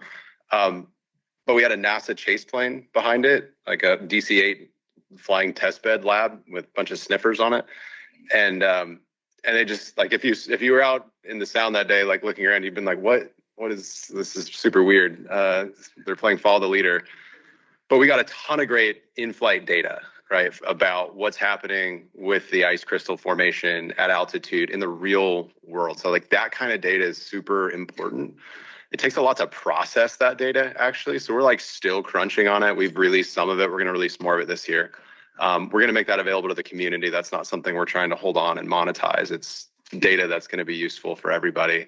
And then the second one is we're also partnering with Honeywell to create humidity sensors that we can put on our aircraft. We have thousands of flights every day that could collect data. We just need to arm the aircraft and get that data loop going. So that's in work as well. I'll jump in on this one too. So I think contrail avoidance is something that's still at too early of a stage to mandate putting in practice. I think now is really the time to focus on improving data collection, as Ryan alluded to. But I think we're actually in a really promising place with that. The EU, for example, has implemented a monitoring, reporting, and verification scheme where airlines are now collecting data for potential contrail forming behavior in the EU. I think the core thing to think about, though, is I think we've done a good job of figuring out, okay, what's the historic contrail formation? Can we look backwards and identify where persistent contrails were formed because of aviation? But the next step is looking at what behavior contributes to future contrail formation and how can we avoid that and properly credit it? And from there, how can we incorporate that into a work stream so that it can be a day-to-day part of airline behavior? There's two airlines in particular that have begun doing a few trials like this. American Airlines has done, I think, at least 100 flights, and TUI Airlines based out of the UK. And they've actually had some success identifying best practices, getting the information from the weather prediction models to the dispatchers, to the pilots. Now there's software which can help identify rerouting opportunities and calculate the fuel burn penalty. And so far, the results have been really promising. I think when you put it in terms of CO2e, it's about under $20 per ton equivalent for CO2e avoided. And the fuel burn penalty is quite low, about 2% in their tests. Thanks, Nick, and thanks all. Stephanie, is there anything you want to add about ways that the airport is addressing non-CO2 emissions, or do you feel like you covered that enough? I guess I'll just add onto really the EU side of things. I also participate on EU-based airport programs, and we've been hearing that one of the things that they're looking at is really addressing this sort of system-wide and saying, are there specific airports and do they have the kind of segregated fueling systems? And there's a lot of if-then statements to this, but they're at least examining this system-wide to say, are there some airports that have a high percentage of these North Atlantic contrail-forming flights where you could target the higher percentage of SAF? And then looking at it still meeting the mandates, but actually from a policy standpoint, targeting that. So that's something that's being looked at, and I agree that we need much more sound science before we decide we want to, have all these segregated tanks. But it's an interesting aspect of looking at, from an airport fueling perspective, where do you want to maybe target that high percent of SAF? For a visual on contrail formation, I will point you to page 18 of the pamphlet in front of you, the 101 doc, because we've been talking about it as if we're all on the same page. We might not all be on the same page. So 18. I want to ask a question about more of like the regional lens. So we heard a little bit from Lauren about some of the enabling policies. What other advantages do we have in the Northwest specifically in terms of addressing aviation's climate impacts? This is for anyone, or Lauren, if you want to. Yeah, for anyone. Lauren, did you want to start? Okay. You can get, I have something. I'm a professor, so I'm a professional talker. I've always viewed this as SAF and sustainable aviation is a natural thing for the state of Washington in particular, but for the Northwest because it was the birthplace of commercial aviation.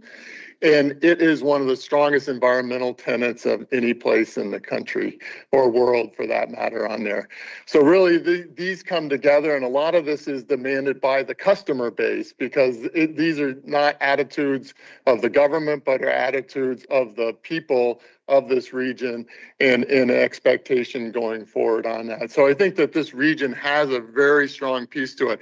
What's really encouraging is, despite the fact that we were amongst the first in forming sort of roadmaps and whatnot for sustainable aviation fuels and whatnot with this, what's really encouraging was Jason's map of showing all of now the states that are coming forward into this sort of side of things and influencing policy and other aspects. And this is critical because our federal government, as we all see, goes up and down as parties change within there. But the states seem to stay a lot more constant with that aspect. And especially when you see allied states from California to Oregon to Washington and into the province of British Columbia have similar policies to that. If you add up the economic engines of those, it ranks very highly in the world in terms of nations for that. So the state can play a really important role for that, and as we see things, change in the federal government, it seems like we go 2 steps forward and 1 step back, but we continue to go forward when we're still a lot further along than we were, when we first started this. I first started this back in 2010 or something along that line. So anyways, I think that regions are really important, especially here in the States. Yeah, agree with everything Michael said. I think one thing that's worth mentioning is just the simple geographical advantage of having a port with easy connection into Asia Pacific. We're seeing not only SAF itself, but also the feedstocks for SAF become more and more commoditized, more and more traded. And something that maybe would surprise some folks is that the overall cost and the CI penalty for transporting those feedstocks around the world is actually pretty low. So that's something that we're seeing happening all the time, feedstocks making their way around the world on sea. So it will be an advantage for Seattle to have connections into Asia Pacific where there's a lot of feedstocks coming from. And also there's other things like, obviously the ambition of the state itself, as well as, the ambitions of corporations who call Seattle home and things like that will play a major role into their motivation for they want to have SAF at their home airport, or they want to have, they want to see their state that they call home moving forward. So there's some things I wanted to shout out. Anything? I'll add, we also have WSU, and they're an amazing partner in all things SAF related. So, all right, I want to make sure we have time for some audience Q&A. I don't know if we have roaming mics, but I think the room is small enough that we'll hear you if you enunciate and speak up. So, does anyone have a question for one or more of our panelists? Yeah, Kyle.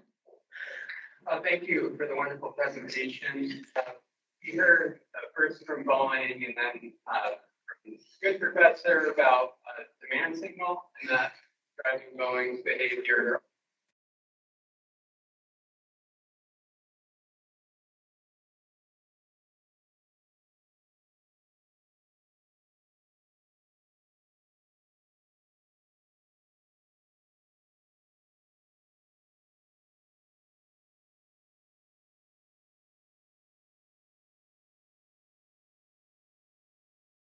Either of the carrot sort that we're seeing in the States or perhaps punitive in the form of carbon price.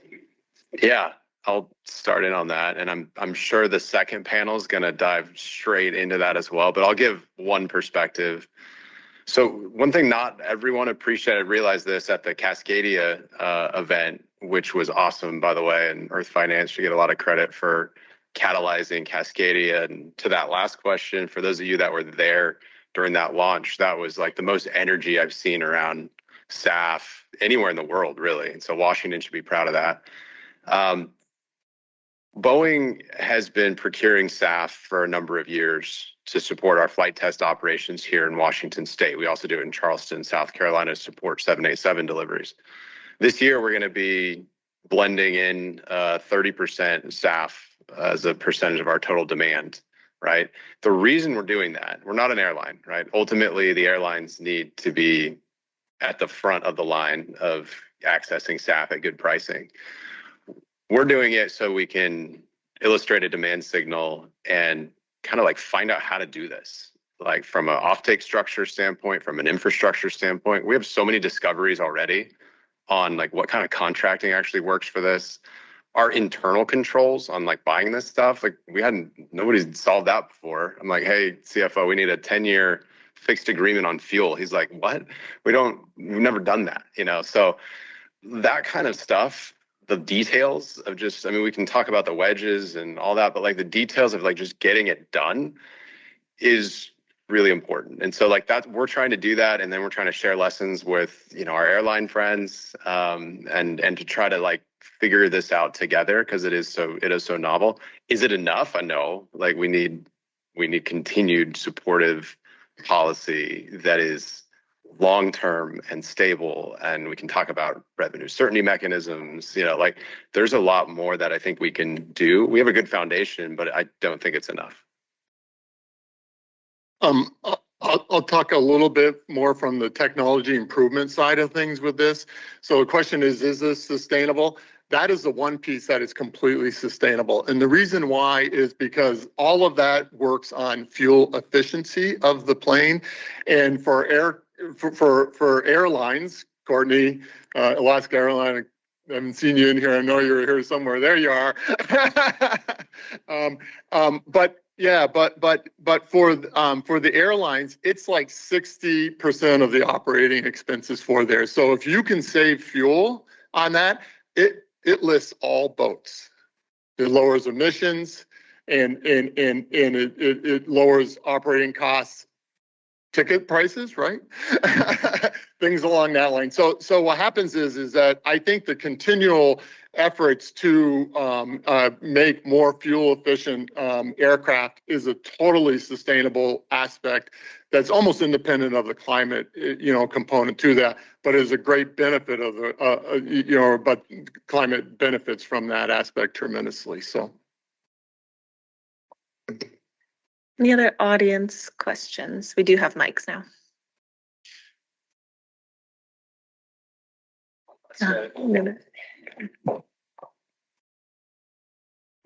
And actually, would you mind introducing yourself before that was Josh Hine, Washington State University. I have a question for Stephanie. We were talking about the APU emissions. I'm curious, and I know the airport's done some work on ground quality emissions. Has there been any work in the relative impact of APU emissions versus main engine emissions at the airport, and what kind of impact you have beyond just the CO2 benefit of not running APUs? So you're talking air quality. Air quality, yeah. We haven't.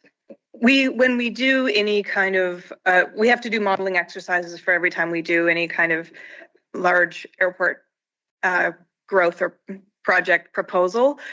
So as part of that, we model those separately. So we do have a sense of those impacts. How well those models actually handle high temperature plumes when they're dispersing is another question.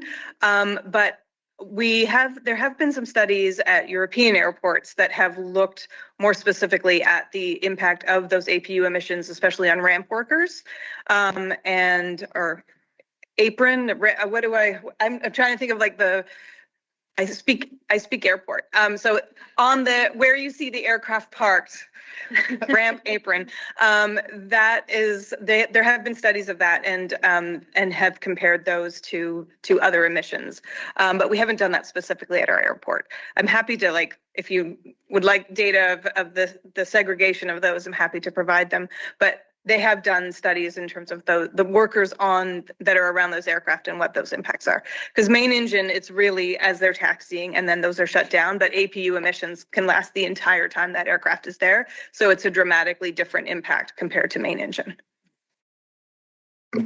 Thanks. I think we have time for one more quick one, quick-ish. Yeah. Hi, I'm Pete Mills, former congressional staff and former Port of Seattle employee.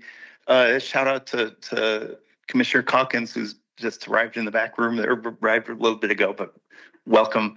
My question is related to the big rocks. Like, it seems like we've been at this sometime. And back when I was congressional staff, I toured WSU and the work that's being, and it's absolutely amazing. We've had other SAF programs a decade or more ago. I'm impatient. Look, where are the big rocks? What do people, particularly on the political side and others, where can we focus to get the biggest bang for the buck? I'm actually going to jump in here because my last question was, what is one key action-oriented takeaway? So I'm going to piggyback on that and have everyone take a sec and think of your takeaway that you want to leave with the audience. You can take it in that direction. What are the big rocks? What do we need to focus on right now from your perspective? And I think, Ryan, if you're okay to start again, we would start on your end and come all the way down.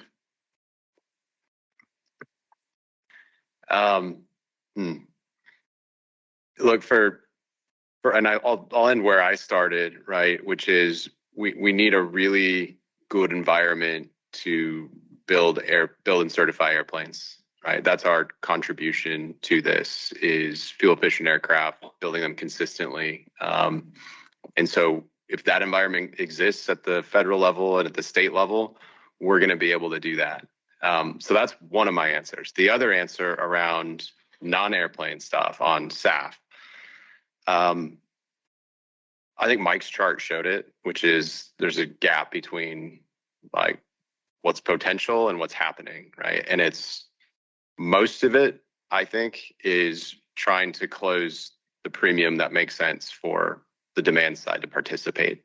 And so I think we need to really attack that stack and find the 25 cents here and the 50 cents here and just reduce the premium of SAF. That's probably going to unlock everything. I'll give two. I'll give one for industry, one for policymakers. Hey, yeah, we gotta have some. Then I'll focus on policymaking, but we can talk about the industry one later. So I would say policymaking, to build on that, I would say for solutions like SAF, it's a very risky enterprise. The fuel is expensive. It's going to be much more expensive than fossil fuel for the foreseeable future. There's no incentive to make it and consume it out of the goodness of your heart. It's only going to be consumed if you're forced to, or if it's subsidized down to the price of fossil fuel. So then it's up to policymakers to establish a political economy that can support one of those two routes to SAF adoption with the least pushback, either a mix of tax credits or subsidies, or a stable policy signal like a SAF mandate or a carbon price, or some combination thereof. If you don't have that, if you're just relying on tax credits that kind of flicker into existence one year, disappear the next, the SAF won't arrive. Well, my top two rocks are already taken, so economics and policy. I don't know how to say it any different with regard to those aspects of things. But I guess I'll spin those into another component, and that is bankability. And now that we got the book written on it, we're all set, right? Yep. Jason?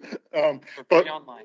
Yeah, but financeability of this is a critical aspect to going forward in these areas. And that's because we're not going to, we're a capitalist society, so we need to build this into this system. And so that means that we need to develop all of these other rocks to be able to finance plants to go forward and do this. And so I think a focus on, policy and economics are super important, but they got to join together to get the financing. Yeah, I'll follow that up, and I'll sort of say, like, I'll leave it to the audience to decide if this is another rock or if it's kind of just a part of his rock. Yeah, I mean, I would just say, sort of going back to what Michael and I were talking about before, like, I think the battle is not finished when the policy gets passed, and it's also not finished when the press release gets posted, because we've seen plants get built and then fail after a year or after 2 years. We've seen policies get passed and no one comes and claims them. So I would just say that, you know, it is really challenging to spur this industry forward, but there is momentum and there are a lot of people who want to make it happen.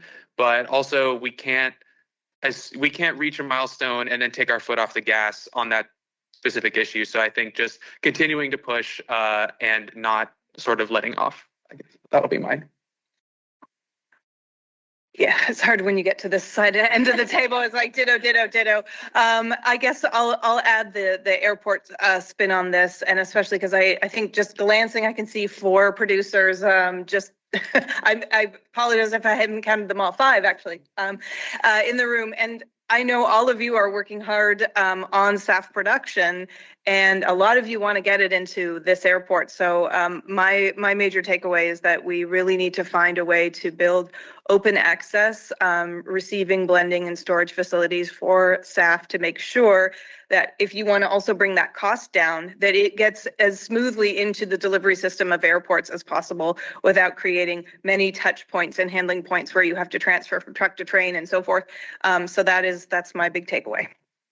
And building off of that, maybe zooming out even broader, addressing the renewable energy and transmission challenges that we have in the state to ensure that, and the infrastructure piece that Stephanie mentioned, to ensure that SAF usage happens in state and that the benefits of SAF and sustainable aviation are felt by communities in Washington, so we could lower air quality or improve air quality and lower pollution for airport side communities. Thank you all so much. Can I leave with one more thought on this? Another rock?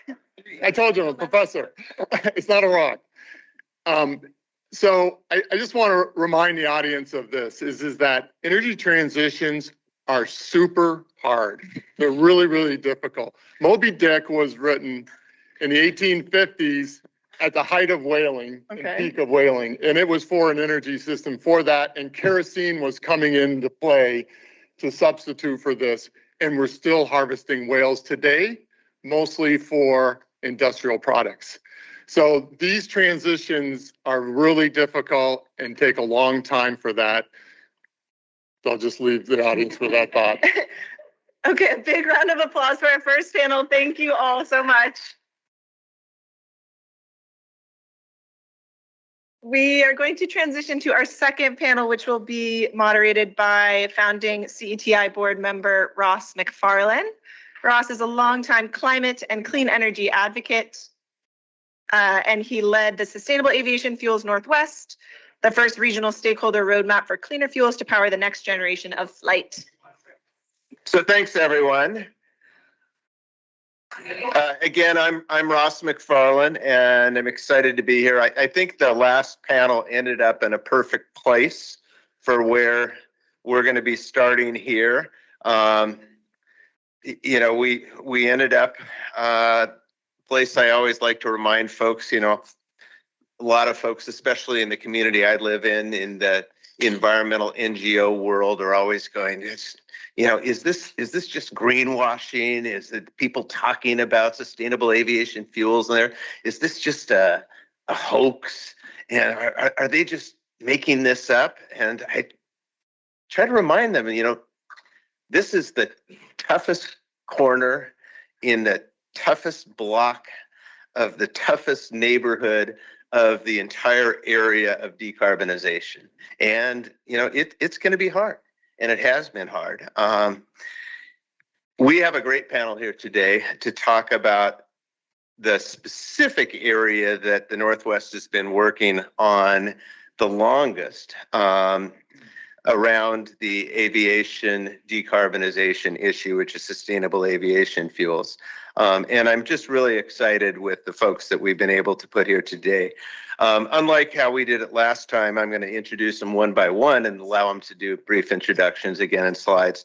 And then we'll have chance for some moderator questions and again, some audience Q&A.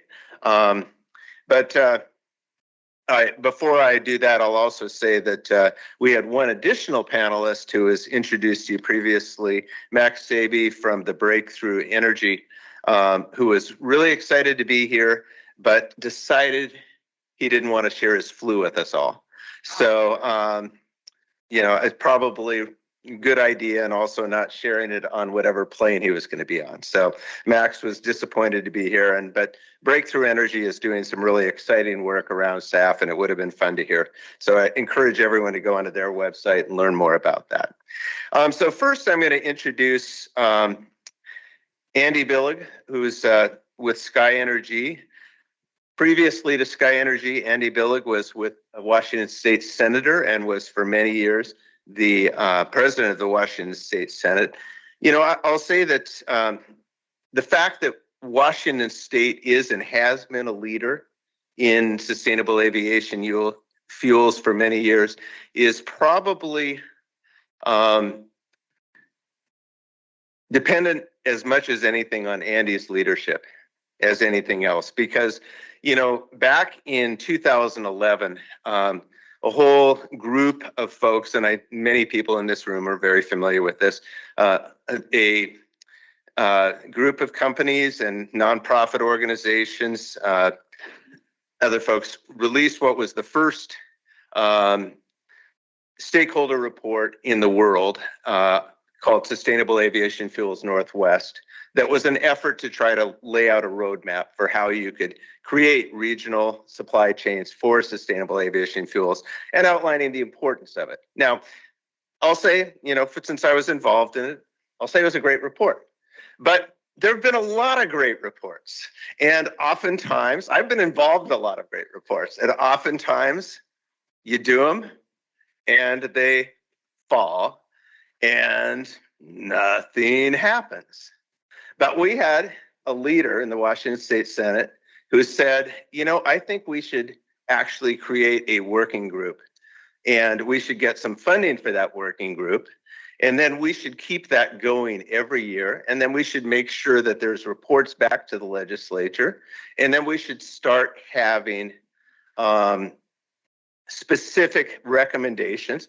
And then we should make sure the legislature acts on those recommendations. And the fact that that has happened and that there has been the series of actions on that is due to Andy's leadership as much as anything else.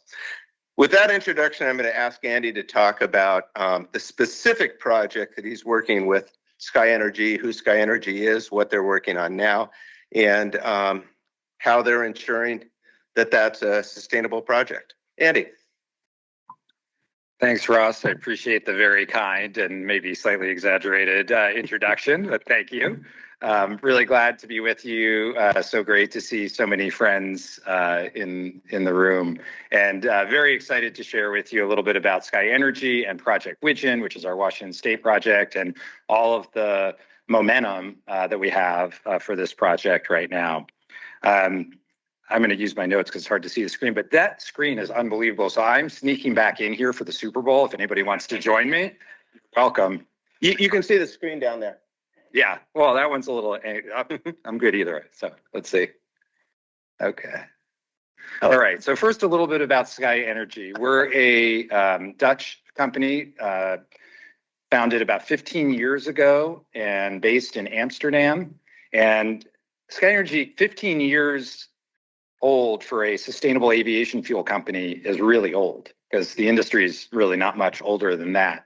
And SkyNRG has really focused mostly on connecting buyers and sellers and sort of facilitating the industry, and also doing consulting and regional assessments.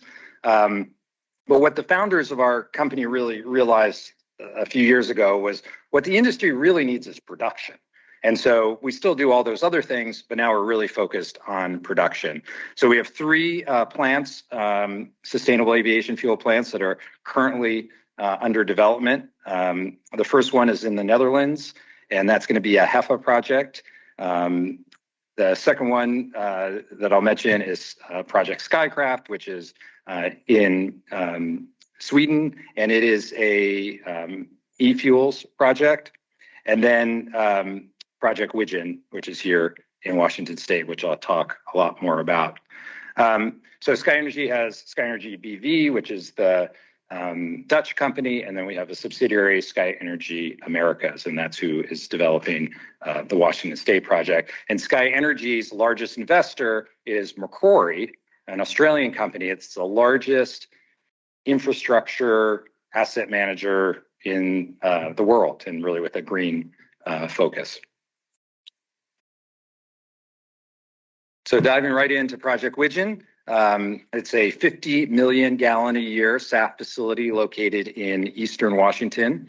We have lots of offtake interest that we're talking to domestic and international airlines, and it's going to be RNG based, renewable natural gas, which I'll talk more about in a second. We're in a really key point in the timeline where we have completed our pre-feed, which is the sort of early engineering. And then we just announced passing a very significant milestone by getting through the SEPA permitting process, which was more than a year of work and a really significant step to the project moving forward. And our next step will be to move into FEED, which is the more detailed engineering and design. Our site is in Wallula, Washington, which is in Walla Walla County, but actually closer to the Tri-Cities, about 16 miles from Pasco. We're using RNG, renewable natural gas, as our feedstock, coming mostly from landfills, so landfill gas, and then a little bit from dairy digesters. Our technology is existing TRL9 Fischer-Tropsch technology, so it's all technology that's been used and proven. We have a lot of potential to scale up, not just scale up using RNG, but this same plant could be turned into an e-fuels plant in the future. And then we have a strong economic case to use SAF here in Washington State, but it also would be effective and could be economically significant in the UK or in the EU with the mandates there. And you can see the timeline on the bottom. This next slide, I'm just going to touch on for a moment. I just wanted to show you on the map where we are. And you can see in southeast Washington. And I think most of the other things I'm going to touch on for the sake of time. I'll move on to the next one. This is a diagram of our plant, and one of the things that's really significant about this location is that we are on a rail line, which is really important, and we're also on a natural gas pipeline, which is really important. So I think later on we're going to talk about book and claim for feedstocks, but we are going to use mass balance accounting for our renewable natural gas. So it was really important to be right on a pipeline.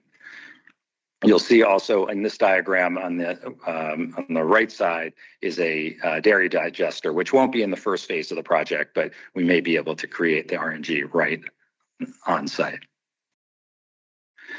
So one of the questions I was asked to address was why Washington State? And this is my favorite topic because I love Washington State, and I love how Washington is such a leader in aerospace and in SAF. So the first is that, and you've already heard this, I mean, and you know this, that Washington is an aerospace hub. And when you think about Boeing and WSU, and by the way, Boeing has been just an incredible partner of SkyNRG, and really we wouldn't be this far along with Project Widgeon if it weren't for the support and partnership with Boeing. But we've got Boeing, we've got WSU, we've got airlines that are interested. We have airports that are interested, particularly the Port of Seattle and Spokane. We kind of have everything. We have diverse feedstocks here, but because it's such an aerospace hub, it was just a welcoming place to create a SAF facility here. And it's because of that hub that we have such good policies here. So that comes to the next, which is the Washington State tax incentive for SAF. And for this tax incentive, different than some of the other tax incentives in other states, you have to produce and use the SAF in Washington State. And it's the most generous SAF incentive out of any state in the country. We also have the Washington Clean Fuel Standard, which is crucial. And it particularly allows RNG to SAF within the Clean Fuel Standard. And then just the general support from the governor, the agencies, Department of Ecology, Department of Commerce, and the legislature has been incredibly welcoming and supportive. And some of those things you heard Lauren talk about from the Department of Commerce with site selection and technical assistance, we've utilized all of that. And it's really a key reason why we're here. And then lastly, what's next? So as I mentioned, we're about to enter the FEED stage, which is really a key step. That will take us all the way up to FID, which is the final investment decision, which is when construction starts. The next steps for us, we have to sign an EPC contractor, which we're very close to. That's the actual firm that will do this advanced engineering and design. We have to sign a couple of additional offtakes, which we're in advanced discussions on. Then we'll initiate discussion or construction in 2028, and then produce SAF in 2030, 2031. And that's it. Thank you. So Ross, can I just say one other thing I always like to mention? People always ask, what's Widgeon? What's Project Widgeon?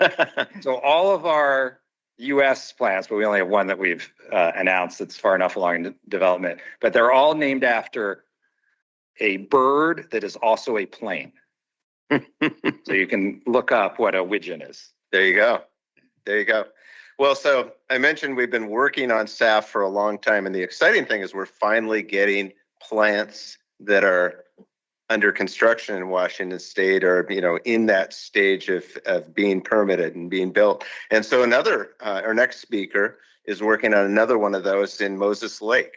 Derek Phelps is head of policy and government affairs for 12, which is working on one in Moses Lake with using a different kind of technology, power to liquids. So Derek, tell us about your facility.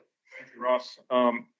Yeah, I'm excited to be here, and postgraduate students at Stanford University working at Lawrence Berkeley National Labs, Kendra Cull, Dr. Itasha Cave, and Nicholas Flanders. The first two really discovered and launched the science, and the third person, Nicholas Flanders, is our CEO. And really, we position the company as the first slide maybe says, there we go, that really our offering, our purpose, our mission is to deliver a world made from air. And what that really means in practice is that it's our view that there's enough carbon dioxide above the ground that we don't need to keep taking more carbon dioxide out of the ground. And so we position that in practice where our technology allows us to transform and really convert the CO2 molecule into other products. And so what we're doing right now is we're building air plants. And our first air plant is here in Washington State at Moses Lake, where it's really demonstration scale. And that positions us to deliver products, chemicals, materials, and fuels under our trade name CO2 Made. And really our fuels is marketed under the trade name E-Jet. And at our plant in Moses Lake, we're going to be producing output that is about 80% E-Jet with 20% E-Naphtha, which will service our other customers in other areas. We've done demonstration projects with Mercedes-Benz and Procter & Gamble Tide Laundry for Tide Laundry detergent. You'll hear later this year, I think, about some really amazing and exciting announcements associated with our CO2 Made E-Naphtha product offering. But, our technology really delivers what we consider a very exciting transformational E-Jet sustainable aviation fuel product that delivers a 90% reduction in carbon footprint. This slide illustrates for you the CO2 profile of traditional fossil fuel-based Jet A, and you can see right alongside that our E-Jet is about 90% reduction in carbon footprint. Now, what does our air plant look like? Our air plant, and this is indicative of our Moses Lake plant, really takes three inputs: CO2, we convert that molecule; water, H2O, we convert that molecule; and then electricity. And so what we do is we take that hydrogen out of the H2O and use that as the energy carrier. And the carbon dioxide is converted over to CO for carbon monoxide, and that becomes our mass. And then we run both of those, all three of those, through two trains of electrolysis processes. One is our proprietary CO2 electrolysis process, and the other is water electrolyzers. If you're familiar with fuel cells, you know, fuel cells will take hydrogen and make electricity. If you reverse that, you keep that architecture, but if you reverse that process and you put electricity through a water electrolyzer and out comes hydrogen, that's a water electrolyzer, right? So we're using Plug as our partner for our water electrolyzers. We're using our own CO2 electrolysis process, which is our proprietary technology, and we make a syngas. That syngas then has to be liquefied, so we put that through a Fischer-Tropsch process, and ultimately out comes our products. And this photograph was taken right around the Christmas holidays, during the Christmas break. And if you look in the very back of it, you'll see that little square building there. We have 4 of our CO2 electrolyzers in that. Kind of over to the right here is our Fischer-Tropsch process, which liquefies the fuel. We've got our hydrocracker right in front of you, and then our gas flue tower coming out of the top. And I'm convinced that you can make anything look sexy if you put it in front of a sunset. So our delivery process for our offtake of E-Jet fuel involves starting with the air plant. We've got partners in line already, including Dimensional Energy at our air plant in Moses Lake, and transporting and blending with a number of different partners, including World Energy. And then we've got some spectacular, wonderful, absolutely amazing partners like Alaska Airlines and Microsoft. And then, you know, as I mentioned, we've got about a 90% reduction in carbon footprint associated with our E-Jet.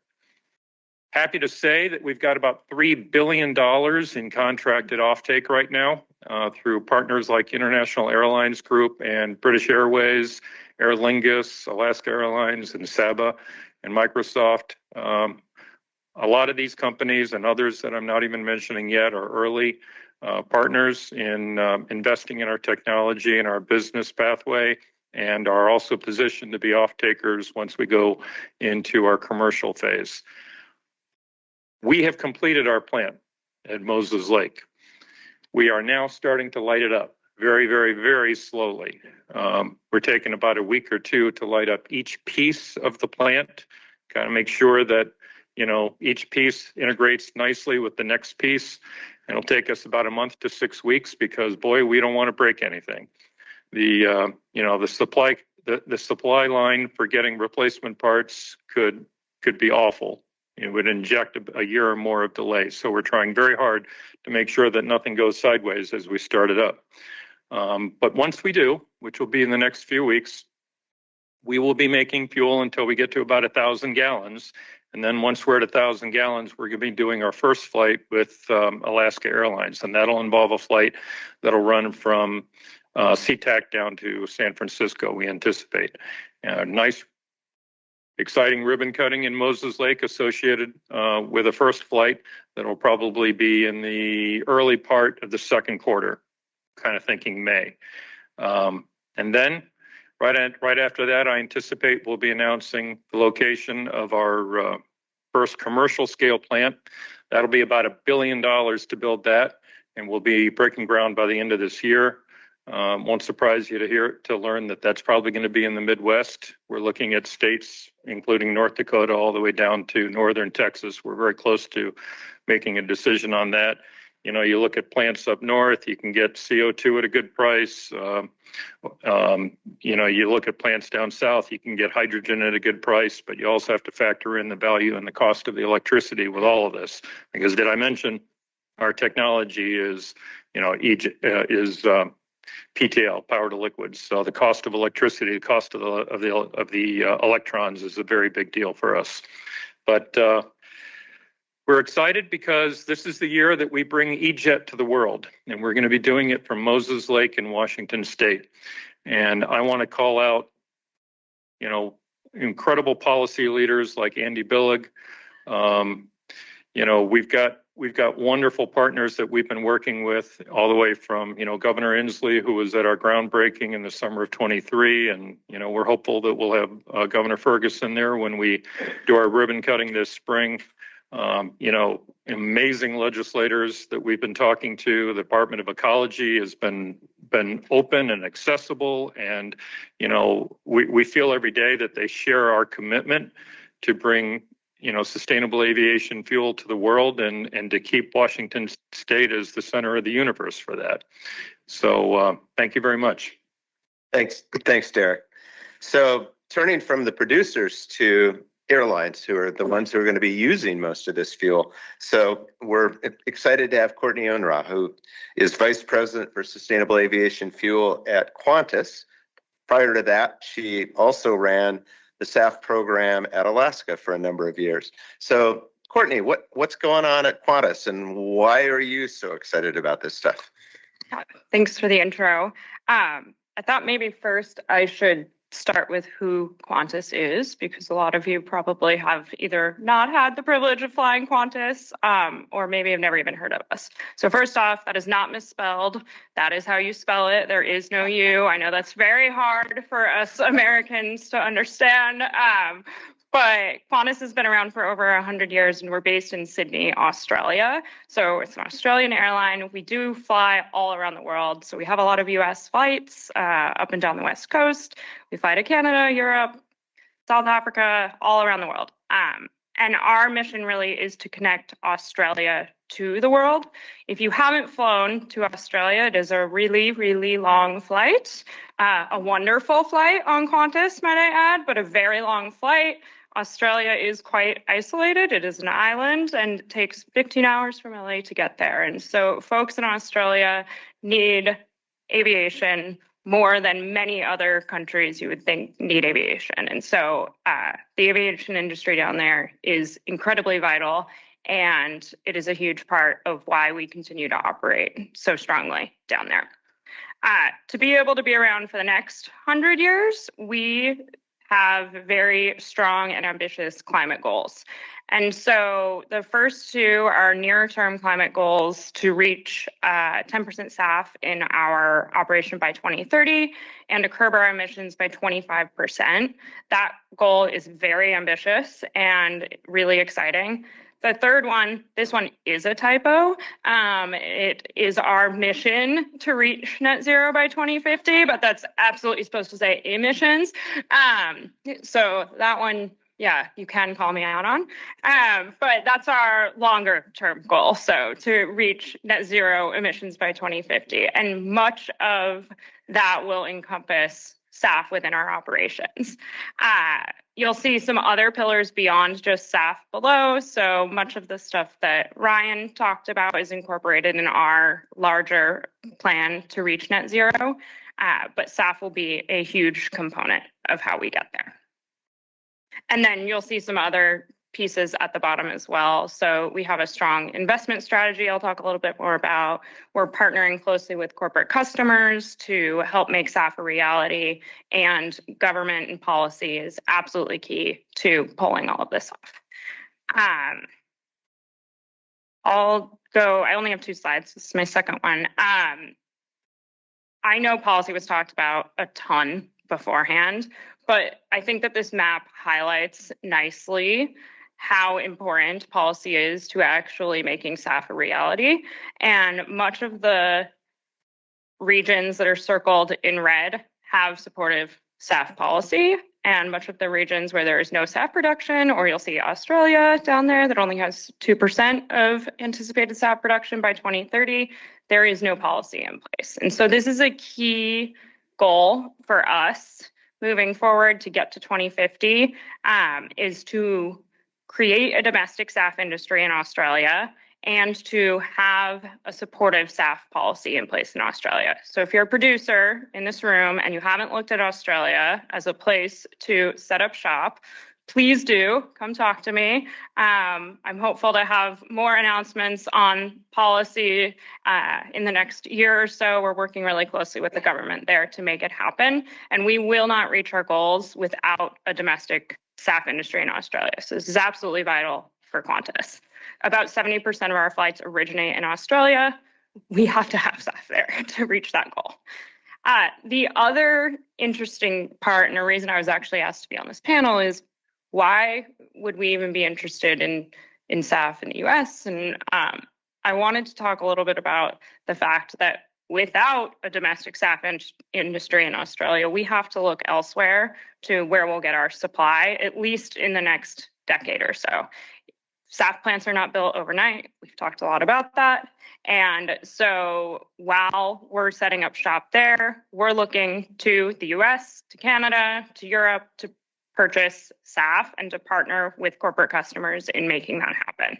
And so in the US, we are already purchasing SAF. We purchase SAF out of LA. We'll announce a second location pretty quickly in this region of the world as well. And we'll continue to sign more offtakes in locations where SAF is being procured today.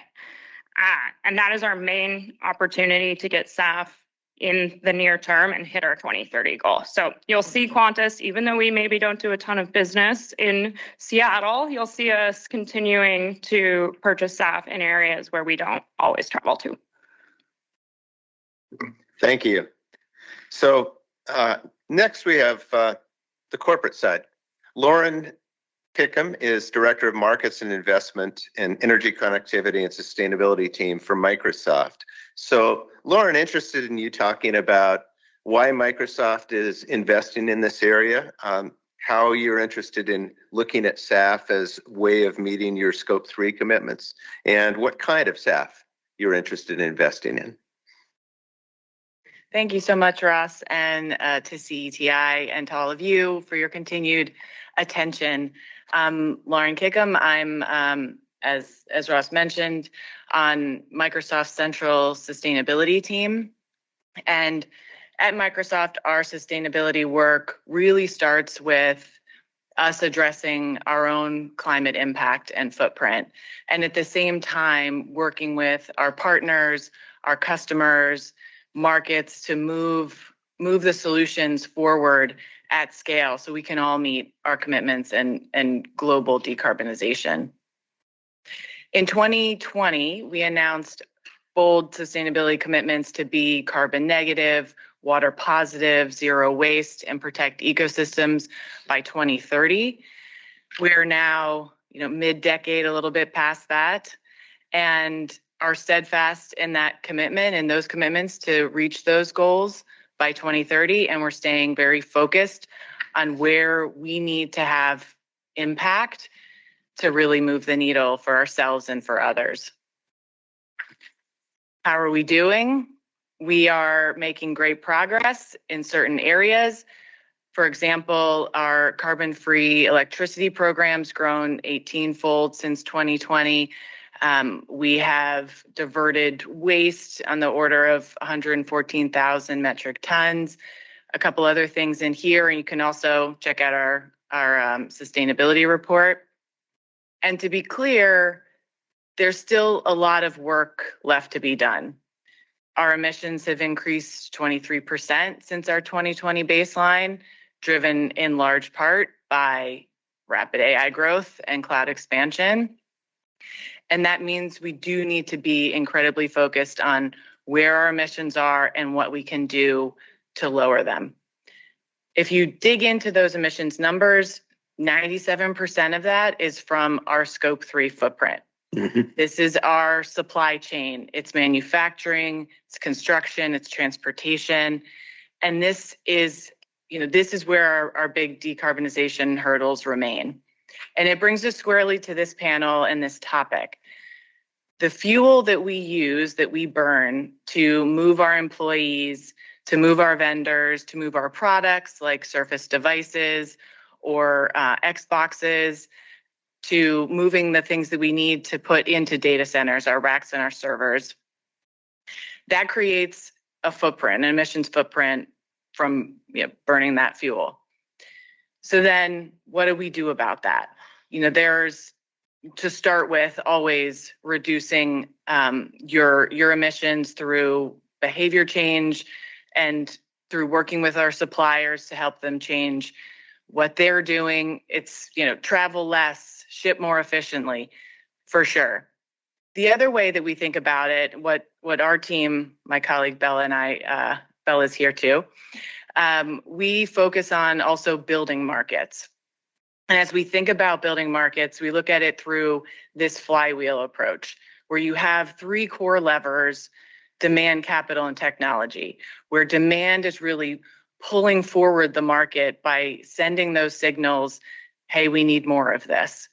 You have capital that's coming in to build the supply, to invest in production, and then that creates more supply, more innovation. That gets people excited. You see more demand. You see investors then coming in, bringing more capital. And you have this flywheel effect that's wrapped by supportive policy, by great partnerships, by excellent talent, and an enabling ecosystem. So our team is focused on, as it relates to sustainable aviation fuel, both investment and procurement. On the investment side, we have a $1 billion fund, the Climate Innovation Fund. It was launched in 2020 alongside our corporate commitments. We've invested in, related to SAF, these three producers at the bottom: Dimensional, LanzaJet, and 12. We are also buying SAF, and more particularly SAF certificates. So you all have heard a bit in the panel here and before, this book and claim model for buying the environmental attributes associated with SAF.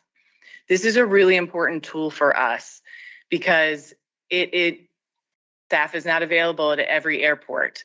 And we want to be able to be capturing the desire of Microsoft and of other companies to buy and pay for that green premium associated with SAF.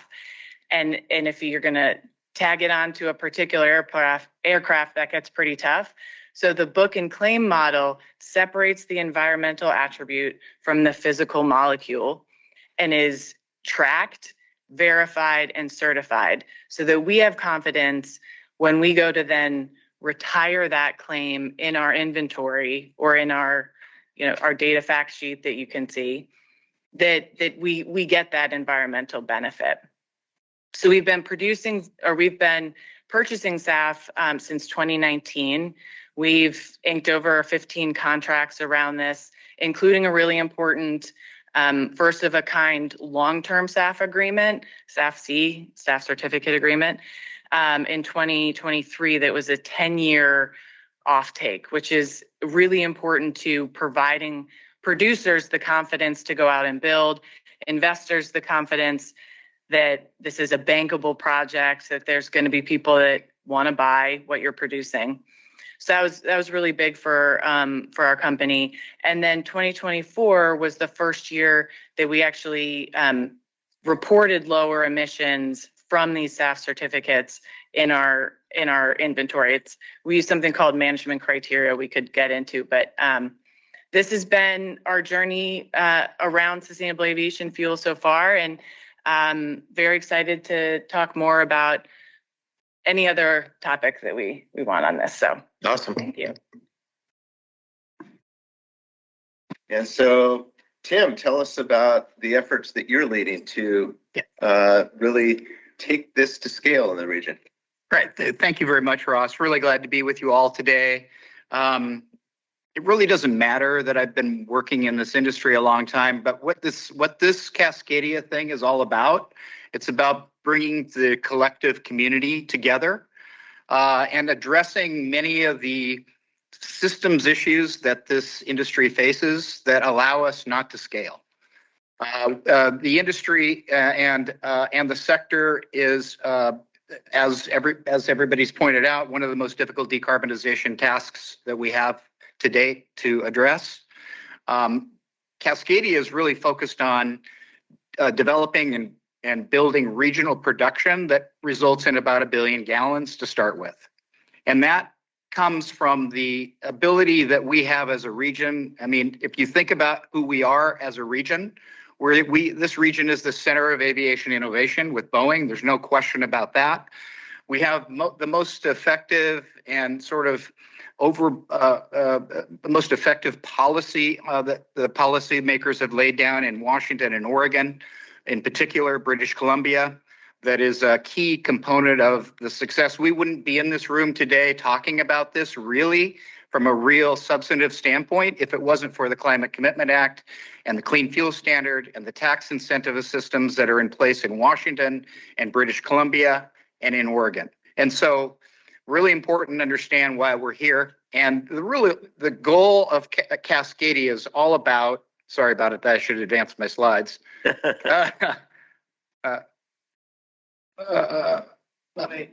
There. Oh, there we go. Okay, there we go. Really what we are really all about here is focusing on de-risking the marketplace. If you think about all of the centers of risk associated with the aviation industry and particularly the aviation fuel sectors, it's not just finance, it's not just policy, it's not just offtake, but it's all of these things combined and about a dozen other issues associated with infrastructure, which was pointed out by Stephanie earlier, that this region faces significant infrastructure dilemmas associated with moving fuels that aren't fossil into airports, particularly SeaTac, our major airport in the region. Other airports don't face as many challenges as we do, but those are things that we have to deal with. The energy transition really requires a systems level approach I talked about, and these systems that are in place are really designed around fossil fuel deliveries and fossil fuel use. And what we're talking about here is developing an entirely new sector from different types of feedstocks, from fats, oils, and greases, waste materials, woody biomass, switchgrass, and other materials associated with ethanol, other materials associated with the energy sector that haven't traditionally been utilized, particularly by aviation. And so the entire supply chain really needs to be developed from the cradle to the grave. And the broader goal of our organization is both to address the systems issues on the accelerator side, but also to address some of the technical barriers we face as a region. We have an abundance of feedstocks that if we can unlock and unleash, we begin to address the issues associated with the cost of these fuels. And the availability of feedstock is the name of the game in energy, just like it is in crude oil. All of the major oil companies, their valuations are based on proven reserves, and proven reserves really is the balance sheet of any particular large energy corporation. And so feedstocks are an important element in driving the costs out of this business. And so some of the elements of the work we're trying to do at Cascadia is really address all of those barriers and all of those challenges associated with developing an entirely systems approach around sustainable aviation fuel. I would be remiss if I didn't talk about the broader category of renewable fuels and how that plays an important role in sustainable aviation. When a typical HEFA facility produces material, for example, the folks in Montana Renewables, when they produce sustainable aviation fuel, before they get to sustainable aviation fuel, they're also producing renewable diesel. Renewable diesel is an invaluable commodity for heavy-duty decarbonization here in the region. We do not have enough of it. In fact, we have very small supplies of renewable diesel relative to other states, primarily because our Clean Fuels program is just getting underway. And some amendments that were made last year that will tighten up the standards significantly this year and years beyond. But the point is that buyers of fuels and sellers of fuels have an opportunity to not just sell aviation fuel to the marketplace, but also they need to find a place for their renewable diesel as well. And so the hedge against the price of renewable diesel against SAF is an important business and strategic element that we bring to the table. Understanding how these markets and systems work is important. We're very familiar with it couple of airlines that have been working on this topic, which is, do they have corporate customers in need of renewable diesel as well as sustainable aviation fuel to drive the cost out of the sustainable aviation fuel that they intend to purchase for their aircraft? And so thinking about these market conditions and these elements are really important, and building the entire ecosystem is also super essential to creating a profitable SAF facility or a renewable diesel facility. So the economic impacts are enormous to our region, and we have an opportunity in this region, particularly because of who we are. Washington is unique in that we are cut off from the national energy supply system of crude and supplies of other than by ship, through pipeline or through or supplies of finished fuels within the marketplace. And so we have to produce what we use here in this marketplace. And frankly, we need a lot more energy in the region than we are currently producing, and particularly of renewable energy and liquid renewable energy. So the opportunity is quite large for our region to think about the opportunity of the fastest path to decarbonization might exist directly through an existing refinery that is already there that wants to convert and produce renewable fuels. And it also exists it also is an opportunity for the entrepreneurs that we're seeing here in the room, bringing new technology, whether that be e-fuels or using Fischer-Tropsch like the folks at Sky. The WSU did some work on sort of the economic potential here, and they think it's around a 13x multiplier for the region, which is pretty substantial. The overall opportunity around CO2 emissions of reaching that 1 billion gallons is about 7.5 million metric tons abated if we move to SAF. And so $500 billion of annual total economic impact, and the opportunity for saving jobs, creating jobs, and really building a strong ecosystem of renewables here in the region that benefits all of Cascadia is really what we're all about. Thanks. Thank you. So, great opening remarks. I want to follow up on that issue of driving down costs, dealing with the issues of bankability, and really, bringing this industry to scale. And just, Tim drove on that hard. I think all of you touched on that, but just any of you additional thoughts on really what's going to be needed, the next steps to bring the industry to scale?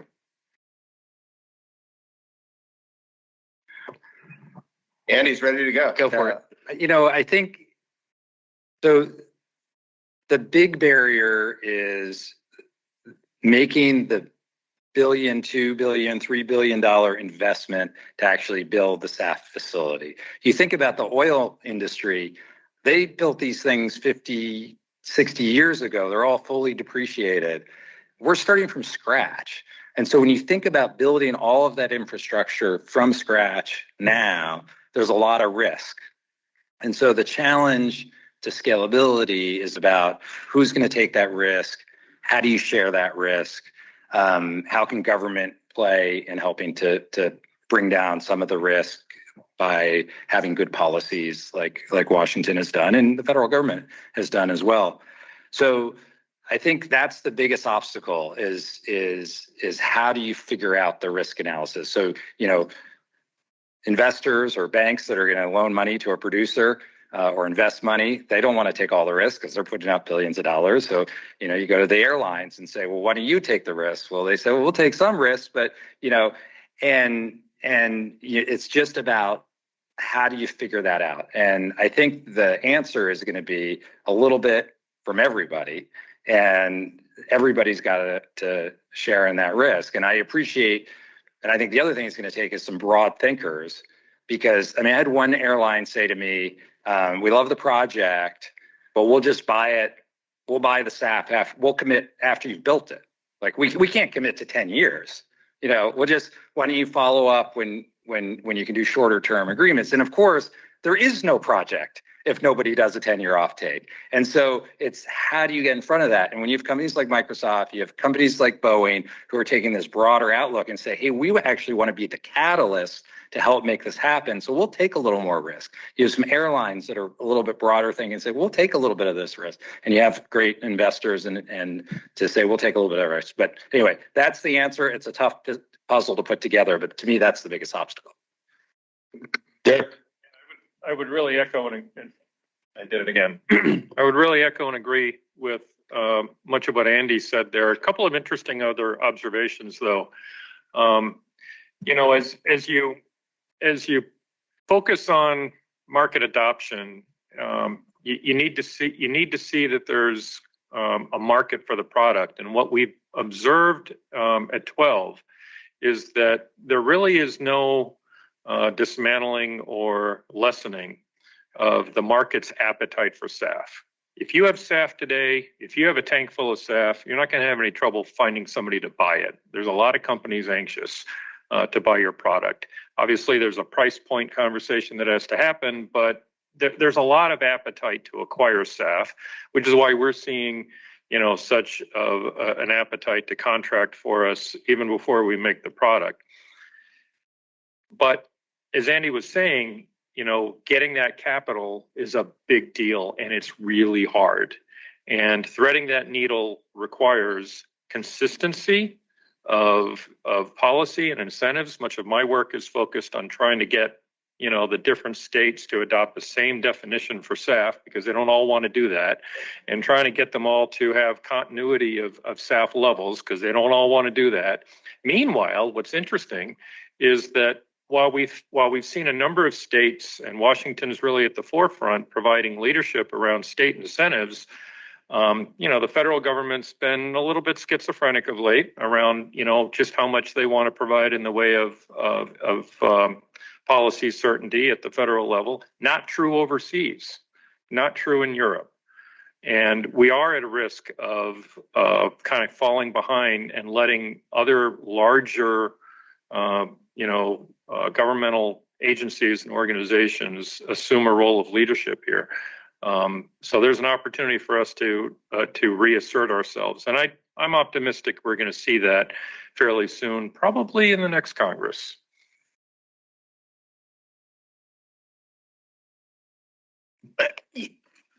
We really have to focus on production in the region. If we aren't producing in this region, as I explained, the marketplace that we live in, we are in a balanced marketplace. We don't have access to pipeline materials that come in from other parts of the oil producing parts of the United States. And so this region is really uniquely focused on the need for production. And so we're going to drive the cost out of this business through addressing the entire value chain. One is feedstocks. Two is costs associated with the production process. That's technology. That's Washington State. That's why they're at the table and so important. And it's the downstream pieces as well. Stephanie mentioned the equal access to the airport for alternative fuels. Highly important issue and a very significant, serious cost issue. And remember that our pipeline that exists that moves fuels from the northern part of the state all the way down to Portland and into the middle of Oregon is pretty much at capacity. And so we have to find other ways into airports that are very efficient delivery systems. And so we have to work on the entire value chain, and there's no way around that. So technology is part of the solution, feedstock's part of the solution, but the value chain is a serious component that we have to focus on. Let me shift gears. As I said, you know, I come changing hats. I come from the environmental NGO community, used to be vice president of Sierra Club. My peeps aren't into you. We've come a long ways from the days of the inconvenient truth where people were excited to, you know, see a truck going down the road that smelled like peanuts. And now, you know, there have been some really well-publicized false steps with palm oil and other things like that. And so there's a lot of folks in the environmental community who've gone from biofuels are good to biofuels are bad. And so I spend a lot of time in my world just trying to convince people that fuels are on a spectrum and that these fuels can be produced well, they can be produced badly.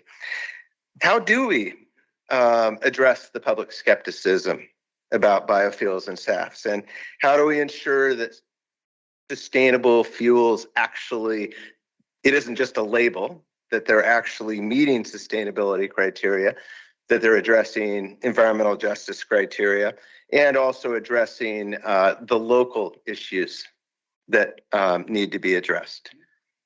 Maybe I'll start, and then if anyone has anything to add, especially producers, that could be interesting. But yep, I'm on. Can you all hear me? Yep. Okay. From an airline perspective, that's also a huge concern. We don't want to have people have greenwashing claims around us. We want to make sure that we are actually reducing our emissions by using SAF that is truly creating a positive impact. And so we've put criteria in place before we purchase SAF to make sure that we're vetting the producers and the products and that it's actually a more sustainable, efficient product. First and foremost, all SAF needs to be certified. So we didn't talk a lot about some of the certification bodies, but that's another piece of this ecosystem. And so there's bodies like ISCC and RSB. If you're a producer, please make sure that you're working with those types of organizations because it's incredibly important that the SAF is certified. We have feedstock criteria in place, so we absolutely will not buy any type of SAF that has palm oil or soy in the product. And then we work really closely with players in the industry, like corporate customers, to understand what it is what they would need, what does SABA recommend to make sure that we're hitting that criteria. But this is of utmost concern for us. The other thing I would say is that we have to start somewhere. And so maybe we are not perfect today, but let's not let perfect ruin the industry. Let's start with a 50 or 60% product that is reducing emissions by that much, and let's work to get to 80 to 90 to 100% emissions reductions. But if we don't start somewhere, then we're never going to make our 2050 goals. I'll just add to that. Great comments. I think about it in terms of transparency and partnerships. When it comes to transparency, it's around that whole book and claim model, tracking verification, third-party verification, registries and certificates to ensure that you have full confidence in what you're buying, whether it's a certificate or SAF directly. And transparency in terms of what Microsoft is buying and what our selection criteria are, our production criteria. And we do a lot of that work in partnership with really high integrity organizations like RMI to clarify what we're looking for and for it to be public so that, we can learn as we need to, where things need to get better. And this is an approach Microsoft takes across all the different types of credits that we purchase, from carbon removal to SAF certificates to EACs that are a version of all of this for low carbon materials like steel and cement. So it's just across the board really important to be transparent and to be working in partnership where there aren't clear standards all the time everywhere. This is, I think, a question that's really important to SkyNRG and particularly to the founders of our company to make sure that we're doing this for the right reasons, that we're actually accomplishing the goals, but also from a business perspective that we're giving confidence to people who may be buying the fuel. So we have an independent sustainability board that these are environmental leaders from all over the world that meet quarterly and evaluate our feedstock choices and evaluate basically all of the things that we're doing. So then when somebody asks us that question, we can say, we get this independently validated. We're a B Corp, so it's another kind of certification that's looking at some of the things that we're doing.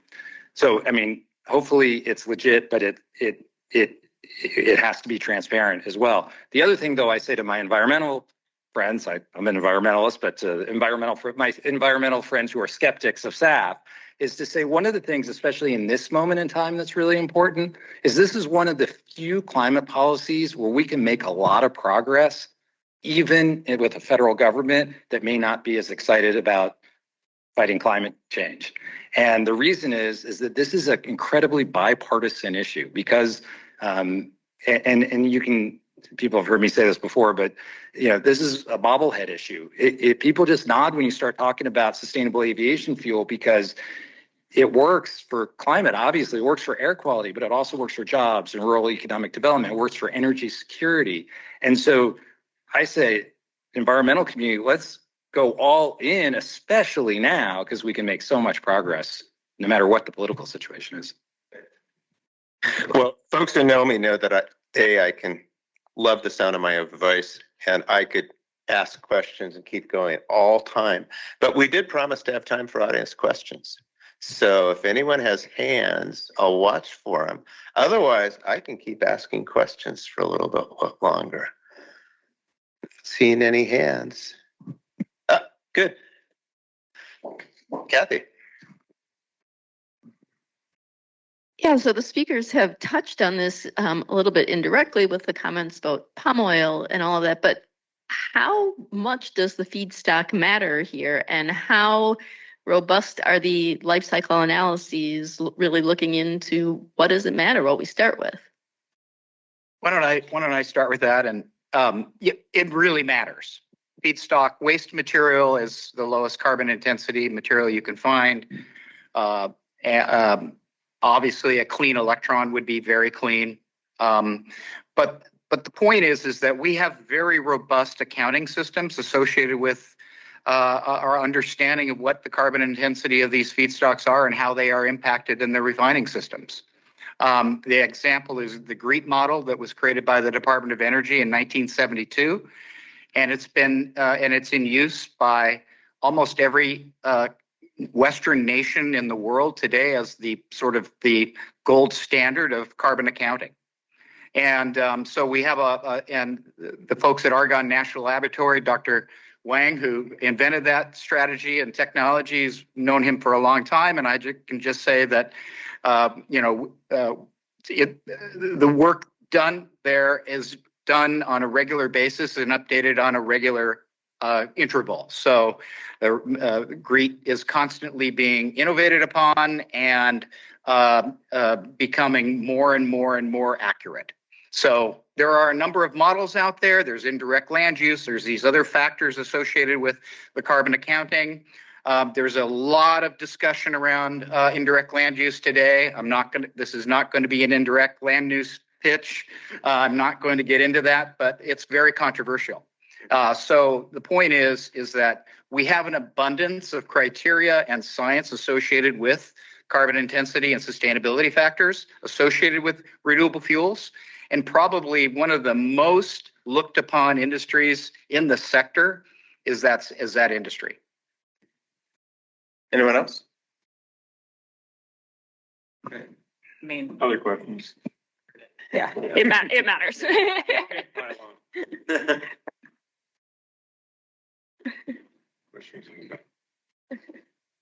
I got Darren. Okay. Oh, sorry. I'll go fast. Darren McGee, Institute for Energy Studies at Western Washington University. Interested to follow on the LCA question and the clean electrons question, maybe a question for 12. Any thoughts on the source of those electrons for those Midwest plants? A lot of great electrons from hydropower in Washington State, less so maybe in South Dakota, North Dakota. What can you tell us about that so far? It's interesting where we go evaluating sites. When we try to evaluate, a potential site for a project, we kind of look to three rings of criteria and try to find a concentric balance point of, availability of CO2 at a good price, availability of electricity at a good price, and proximity of offtake. And on the electricity piece, and I think everybody in this room kind of knows this, the big takers for electricity are on the east and west coast. The generators of renewable electricity are kind of in the center, which is very unfortunate because then you got transportation, you got transmission cost factors that go into all of this. But we do find the most attractive area for our ability to acquire, affordable renewable electricity is kind of in that grain belt area. But, the spirit of your question is, at this point, I think, tied to the fact that there's also a lot of data centers that are competing. And when we approach a jurisdiction and talk to them about, hey, we've got this really cool technology and we're ready to spend $1 billion and we just need like renewable electricity at 4 or 5 cents per kilowatt hour, that's all. They are actually willing to talk to us at this point if you're not a data center, because the data centers are really creating practical development problems and are getting in the way of any kind of real diverse development of projects, and ours fits in pretty nicely with that. I hope I'm being responsive to your question, but I think what we're really running up against is the need to have a blending of in front of the meter and behind the meter. So a big part of what we're having to lean into is discussions about, okay, what is the fuel mix of the grid power, and what will be the cost pressure of us doing a significant amount of generation for our PTL, solution, calling on behind the meter power, and what does that all look like when you get to price? And by the way, not to over answer here, but another piece of trying to get successful in scaling is really about trying to find a solution to the price pressure that comes with going all the way to scale and doing a lot of behind the meter generation for our business. Yeah, I'm Ariel from BP. My question is bringing us back to feedstock for a bit.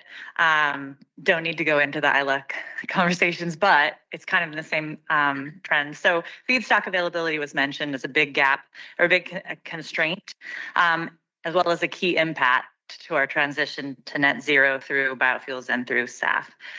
Ag feedstocks in the US are the incremental feedstock to our market.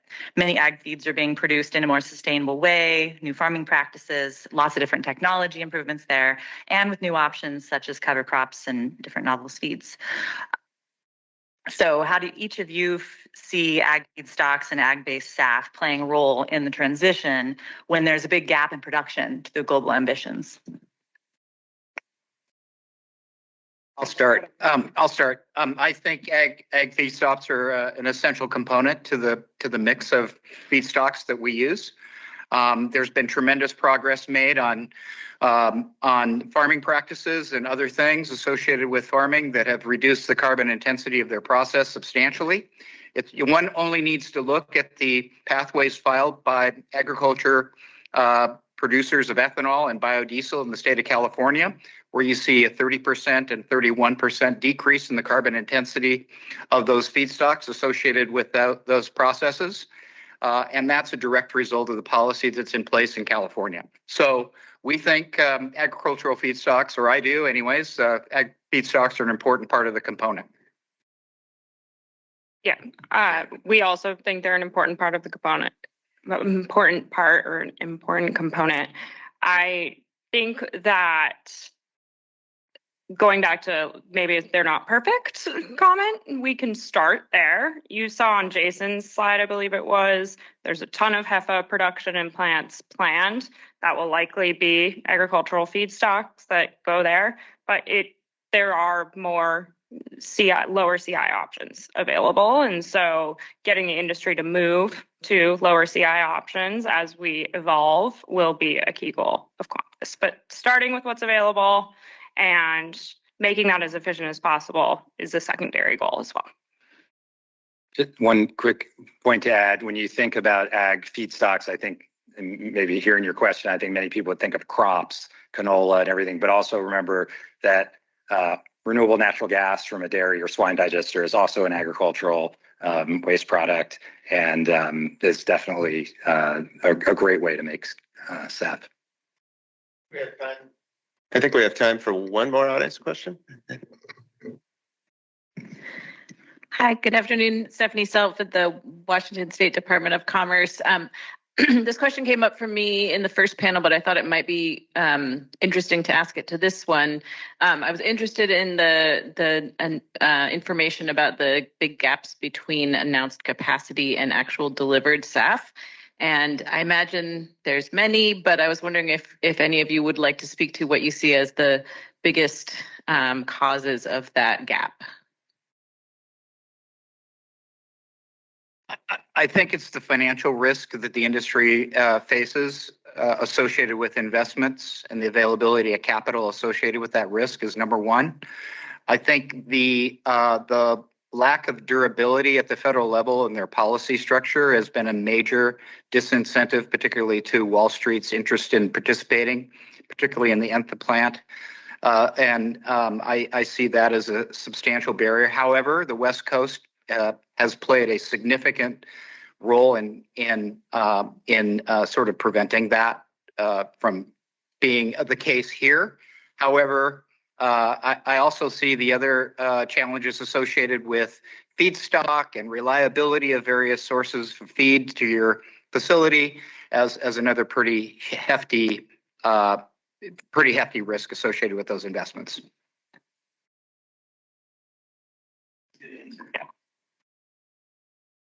Last question, John. My name is John Pierce.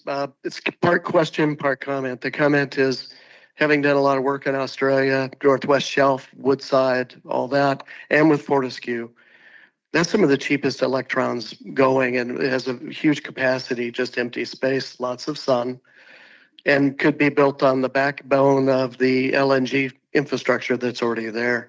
And the US and the Australian defense is tied with Singapore, Indonesia, Vietnam, and all that in terms of defense fuels.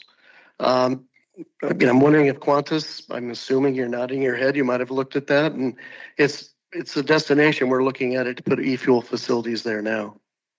Yes, it's a great place for e-fuel facilities. You should be up here. Also touting Australia's opportunity. But yes, there are not a lot of production facilities today. It is a key goal of ours to grow that. And e-fuels, it's a perfect market for that. Well, the pricing was less than $1 per kilowatt hour. I mean, you can't get that cheap here. Yep. All right. So like the last panel, I'm going to ask everyone to do one key action-oriented takeaway you want everyone to leave the room with, be doing to make SAF scale in the region. I'm going to mix things up though, rather than just starting at one end. I'm going to start at the middle. So Lauren. All right. Well, in the spirit of January and failed New Year's resolutions, I'm going to make this very digestible and easy. Is just check out, see if your company has a net zero commitment. And if you have business travel, can you buy Scope 3 SAF certificates for that? They're available. It's a solution available on the market today. And you can purchase them. So just start there. I mean, I want to send you home with the biggest vision possible. And also, like in the spirit of Courtney, start somewhere and see if you can get some yourself. Right. Derek. We need to remain focused and vigilant on policy, including at the state level. Notwithstanding my point that we need consistency and clarity throughout the country, to some degree, we need to look at policy as a bit of a work in progress and keep the conversation going between the producers and the policymakers, because I think we're all on the same side here. We're trying to get to commercialization and get to scale to prove to the world that this can be done at an affordable, successful level to answer the call of decarbonization for aviation and to keep the Pacific Northwest in a leadership role. Courtney. At the risk of sounding like a broken record, I was also going to say policy, but I will mix it up a little bit and steal from Andy on the risk sharing. I think it includes policy, but any risk sharing mechanisms that can be put in place where airlines, banks, corporate customers, governments take a bit of that cost premium, SAF is 2 to 5 times more expensive. No one person within that pool can pay for that alone. And so putting together the right mix of risk sharing within those players plus others is key. Andy, she stole your thing, so what are you gonna say? Well, I'll go a little broader and just say, like, my call to action or takeaway is just like, don't accept the status quo. And if you believe aviation should be decarbonized, if you believe in SAF, like, just push wherever you can push. And it could be, as Lauren said, it could be pushing your employer, but it could be pushing your legislators, your state and federal legislators. It could be pushing, if you're in the SAF industry or in the aviation industry, making sure you're pushing yourself as far as you can go and pushing your company. This is a really young industry still, and it's going to need a lot more momentum and kind of energy from all of us to get off the ground. Off the ground. Off the ground. Tim, bat cleanup. Yeah, we need to build production, and we need to do that by putting scaffolding around all the producers in the region who want to come here that meet our specifications and our sustainability objectives and make them successful. And that means the community that's here today. That means the broader community in the region. And that means everybody has a role to play, which is if there's a plant coming to your neighborhood, better figure out a way to help them succeed. All right, huge thanks to our panel. And I'm going to welcome back our fearless leader, Eileen, for some closing remarks. Thank you. Yeah, you guys can certainly sit down. Thank you all so very much for a very rich afternoon. Let's give all of our panelists another round of applause. As I'm sure you can see, a lot of work went into their preparation, and we are really grateful for it. Contributions from individuals and foundations are what make these events possible, so I would be remiss if I did not give each of you the opportunity to support CETI's work by using the QR code that's on the left-hand side of the slide. We also invite you to sign up for our mailing list so you can stay updated on all of our work with the QR code that's on the right side. Thank you again very much for everybody